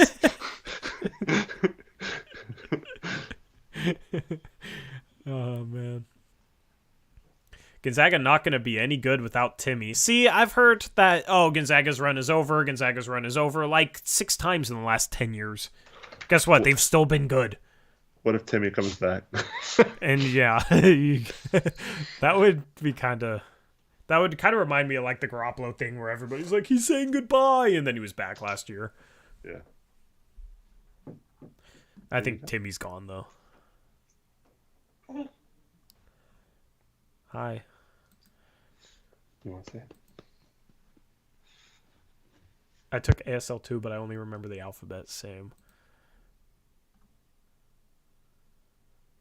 I barely remember the alphabet. Oregon has more Final Fours than Gonzaga. I mean, Oregon has been a legitimate basketball program for much longer than Gonzaga. When was Oregon's last Final Four before 2017? When was the one before that? Wasn't it like 1941?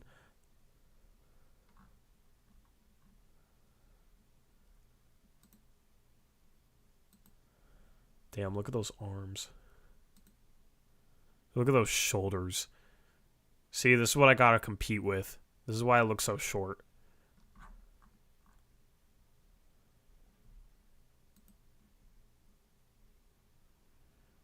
Murray with the $2 Australian dono says, if it's okay to ask, when are y'all's birthdays? Mine is June 19th. Mine is May 30th. So we are both Geminis. Okay? Both Geminis, barely. Eric, when's your birthday?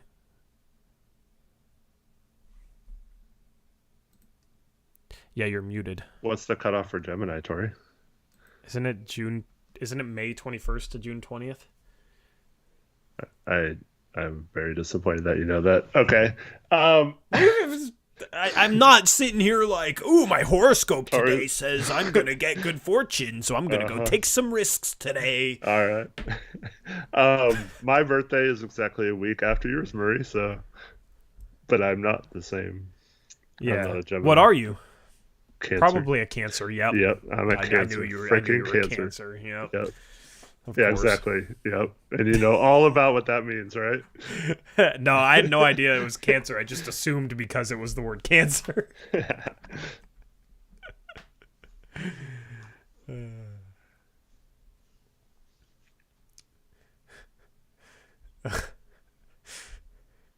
Chat's fun today. When is the NBA draft this year? NBA draft. Here, I have it. Let me look at my YouTube spreadsheet. June 22nd. Okay. So it's in between Murray and my birthdays. Yep. We can have an early celebration on yours and Murray's birthday, and then we can still be celebrating through my birthday. Yep. There, you guys can pause that screen on my YouTube upload schedule if you really care to know my uploads during that period that I've planned, okay? So. Dame's birthday is July. Sometime in July. Yeah, like. I can't believe you don't know our legend's birthday. It's middle of July sometime, I know that. July 30th. Oh, okay. I'm Into not July. sure that's right. 15th, yeah. Cut that in half. I was going to say July 15th, but that's several other people's birthday I know, so I thought it was wrong. Just say it all positive. Just like he'll be 33, he's washed. Yeah. 32 is washed, 33 is washed. We'll keep going, I guess.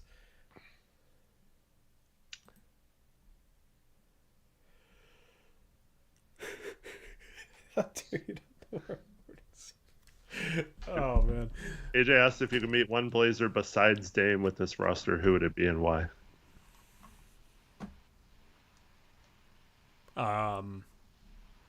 Drew Eubanks. Okay. I don't know, man. Like, no offense to Sharp, it's not Sharp because I feel like he just stared at me the whole time. Like, yeah. Yeah.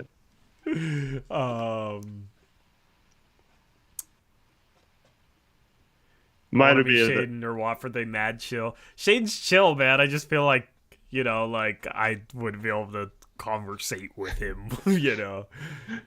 Remember that pic my mom has with him. True.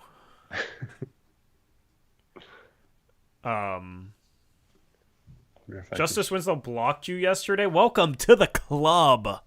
Tori is also blocked by Justice Winslow. I am also blocked because he's an Astros fan, so that's a good block, in my opinion.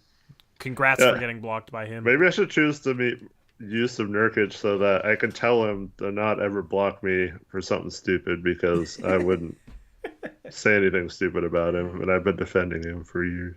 I know. Like, dude, we have laid our reputation on the line for you, so don't block me, please. He blocked you for calling Framber Valdez a bad ace? Is that really all you said?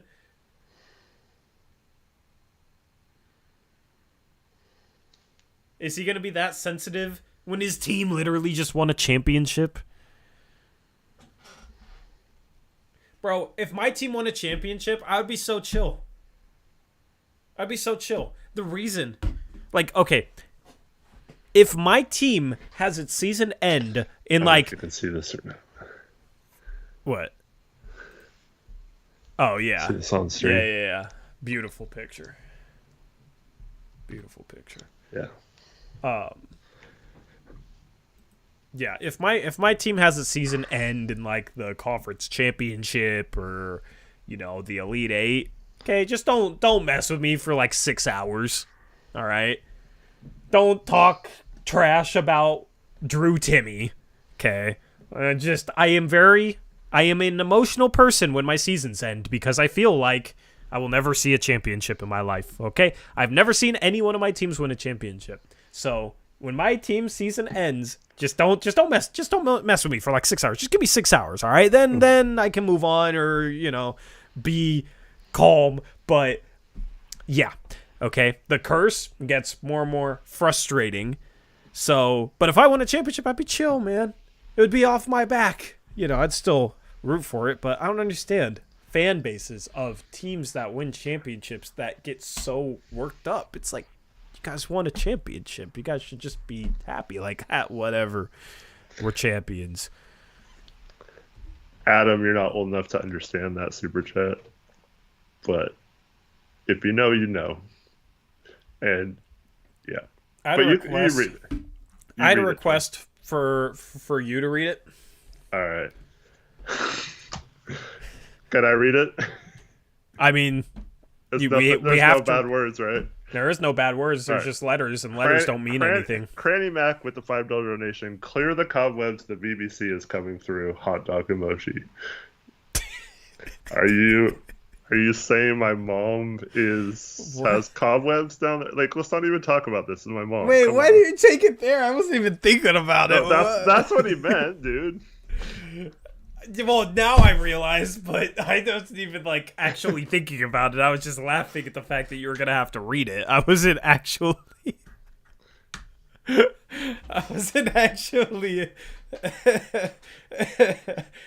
Jeez. Come on, Cranny Mac. Yeah, she's in her 70s. Come on.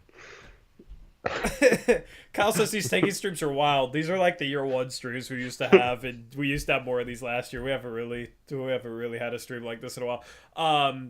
Yes, my birthday is Shaden's birthday, Murray. Legends were born on that day. Multiple. One of them's name is Harrison Barnes. Anyway. Future Blazer, Harrison Barnes. I have signed shoes of his somewhere. In a box somewhere. So if he becomes a Blazer, then I can break him out. I'm going to grab some real quick. Oh my goodness. Why? I got autographed jersey. But it's a freaking Kings jersey, so. Of Harrison Barnes? Yeah. But it's a freaking Kings jersey, so. Did we get it? Did we get those things from the same guy? Yes. Yes. Okay. Legend. No, I love it. It's awesome. Just sucks that it's Kings. Yeah. I mean, that's a cold jersey. No, it's sweet. Yeah. That's dope. I it's like like it. it's an actual jersey too. It's like stitched and yeah. yeah. Very cool. Shout out to you if you are watching. Love it.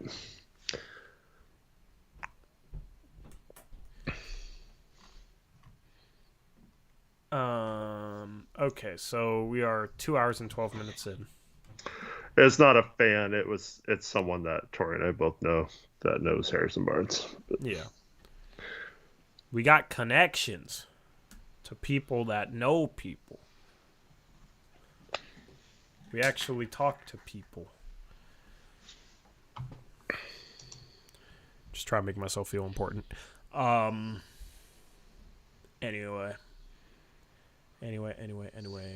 Ben Simmons to the Blazers. Stop. Well, one, his contract's going to be very hard to match, and we're not giving up anyone of importance to get him. So, I read back an argument I had like a couple years ago about him on Twitter today. Nice. It was amazing. Basically, they were saying like, well, even if the fit isn't great, he'll at least for sure increase his trade value. I was like, but what if he doesn't increase his trade value? Well, guess what has happened? His trade value has plummeted. Continued to plummet. So, I'm glad we didn't go all in on Benjamin Simmons. Thank goodness. Would you rather do the CJ trade we did or the Simmons for CJ one? CJ trade we did. Yeah. I mean we got Jeremy Grant and Knicks first. Maybe if we did it before that season where he sat out, maybe he doesn't have issues with his back, and if we didn't give up any first, but we were going to have to give up first in that too, so yeah. I'd rather pay Jeremy Grant a $170 million contract than Ben Simmons. Oh, hey, there's Trevin. Oh, there's a mod. He says, watching the stream 20 minutes behind while the chat is all new stuff was definitely an interesting experience with how involved chat was in this one. Thank you, Trevin. Did you get to the part where we were asking where all our mods were as chat was popping off? Because we were hopeless and helpless and everything in between.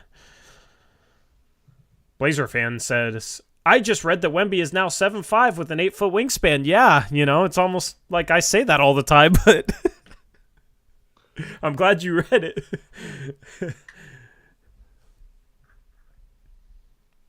I know his measurements off the top of my head, man. Like, I'm getting to the point where, like, everything I say to gas up Wemby is becoming, like, I don't even have to think about it. I could say it in my sleep. Imagine if he grew to 7'7", though.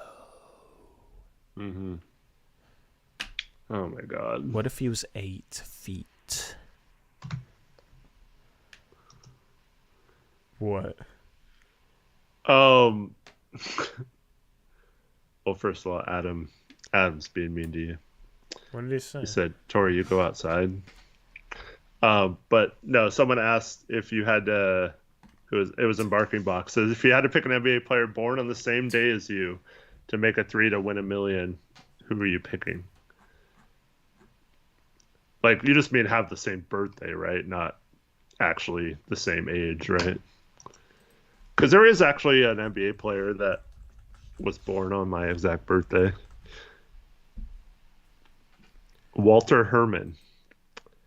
And he has in three seasons, well, he'd be 43. Okay. In 3 seasons, he shot 38.1% from 3. So nice. He's at the highest 3-point percentage of anyone born on my birthday. So Trevin, this is your responsibility now that you're here. Okay, Trevin, take care of it. Trevin. Well, he's behind. Yeah. Trevin Sickham. No, chat's live. So. There you go. Oh, we got nose Gabe. No, Trevin won on my screen. Nope, it's Gabe on my screen. My screen is what's official because I'm the one running it. So Gabe gets the dub. Congrats again. He's in the middle of playing Fall Guys, Trevin, and he was able to get to it before you. Oh man, our mods have fallen off. So other than Walter Herman, I have Darren Williams, not bad. JJ Barea, Amon Shumpert, Raymond Felton, who, as Aeromancer pointed out, looking like Rick Ross out here at the Knicks game tonight. Old Rick Ross. yeah. Rick Ross and him switched places. Oh, man. I'm screwed if Raymond Felton has to hit a three. I don't even think he can get his arms above his head right now.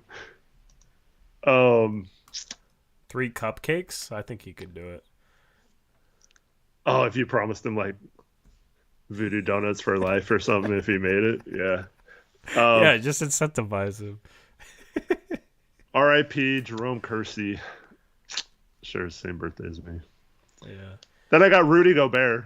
Career zero. Oh, there you go. That's your shooter. 0% three-point shooter in his career. I'd go with myself. I want to control my own destiny in life, so.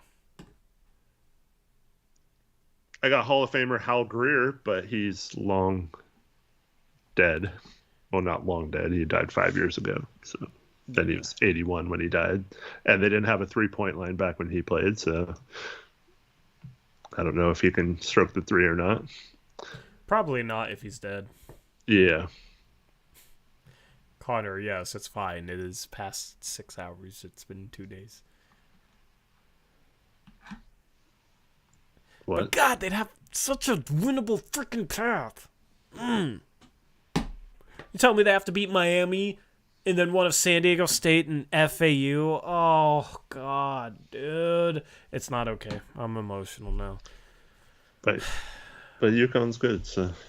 I mean, UConn is good. I need them to make the championship and then lose, and I win my bracket pool.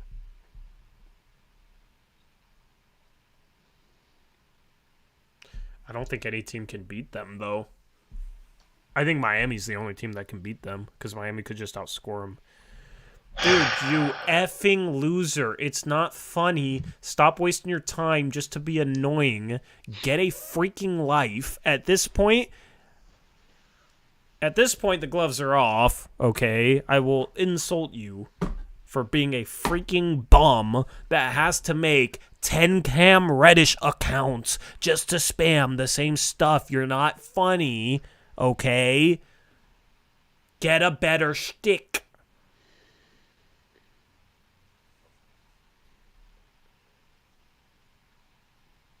Which mod banned him? Trevin. Congrats, Trevin. Anyway, anything else for this stream? Thanks, everyone, for watching. Appreciate it. It was fun. 2 streams today. And day off tomorrow. We'll be back Wednesday night after the Blazers hopefully lose to the Kings. And we'll roll number 1 again. Yep. Maybe I'll clean my hat between now and then. Got a lot of, like, white fuzz on it. So, I just realized that. That's why I always wear it backwards. Because, yeah, just gotta clean it. Anyway. Yeah. Wednesday stream. We'll get another L, hopefully. Hopefully the Magic can win tomorrow, and we can be talking about 5th place odds on our own. We won the Tankathon sim today. So, 5th place is the place to be. And, yeah, thank you to everybody in chat who made the stream fun. Okay? You guys are awesome. You guys make this community great. This community is, this channel is all of you guys. Without you guys, there wouldn't be no channel. So, thank you for letting us enjoy a stream. And have fun. Anyway, we're out of here. Time to go comb my hair, Eric. Because it's messy right now. God, oh my God. We had to get one last one before we left. Jeez, he's too quick with it. Good job, Eric. Way to wield that ban hammer. Even thank you to all the trolls except for the Cam Reddish. There were Cam Reddish dude, because that dude has some issues. Anyway, have a good rest of your nights. Have a good Tuesday. Catch you on Wednesday.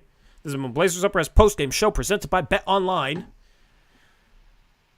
Signing off, the 6'4" guy and the 6'5" guy, we're out of here. Connor, I'm not 5'11", you asshole. Have a good rest of your night. We'll catch you Wednesday. Until then, as always, peace out. Go Blazers.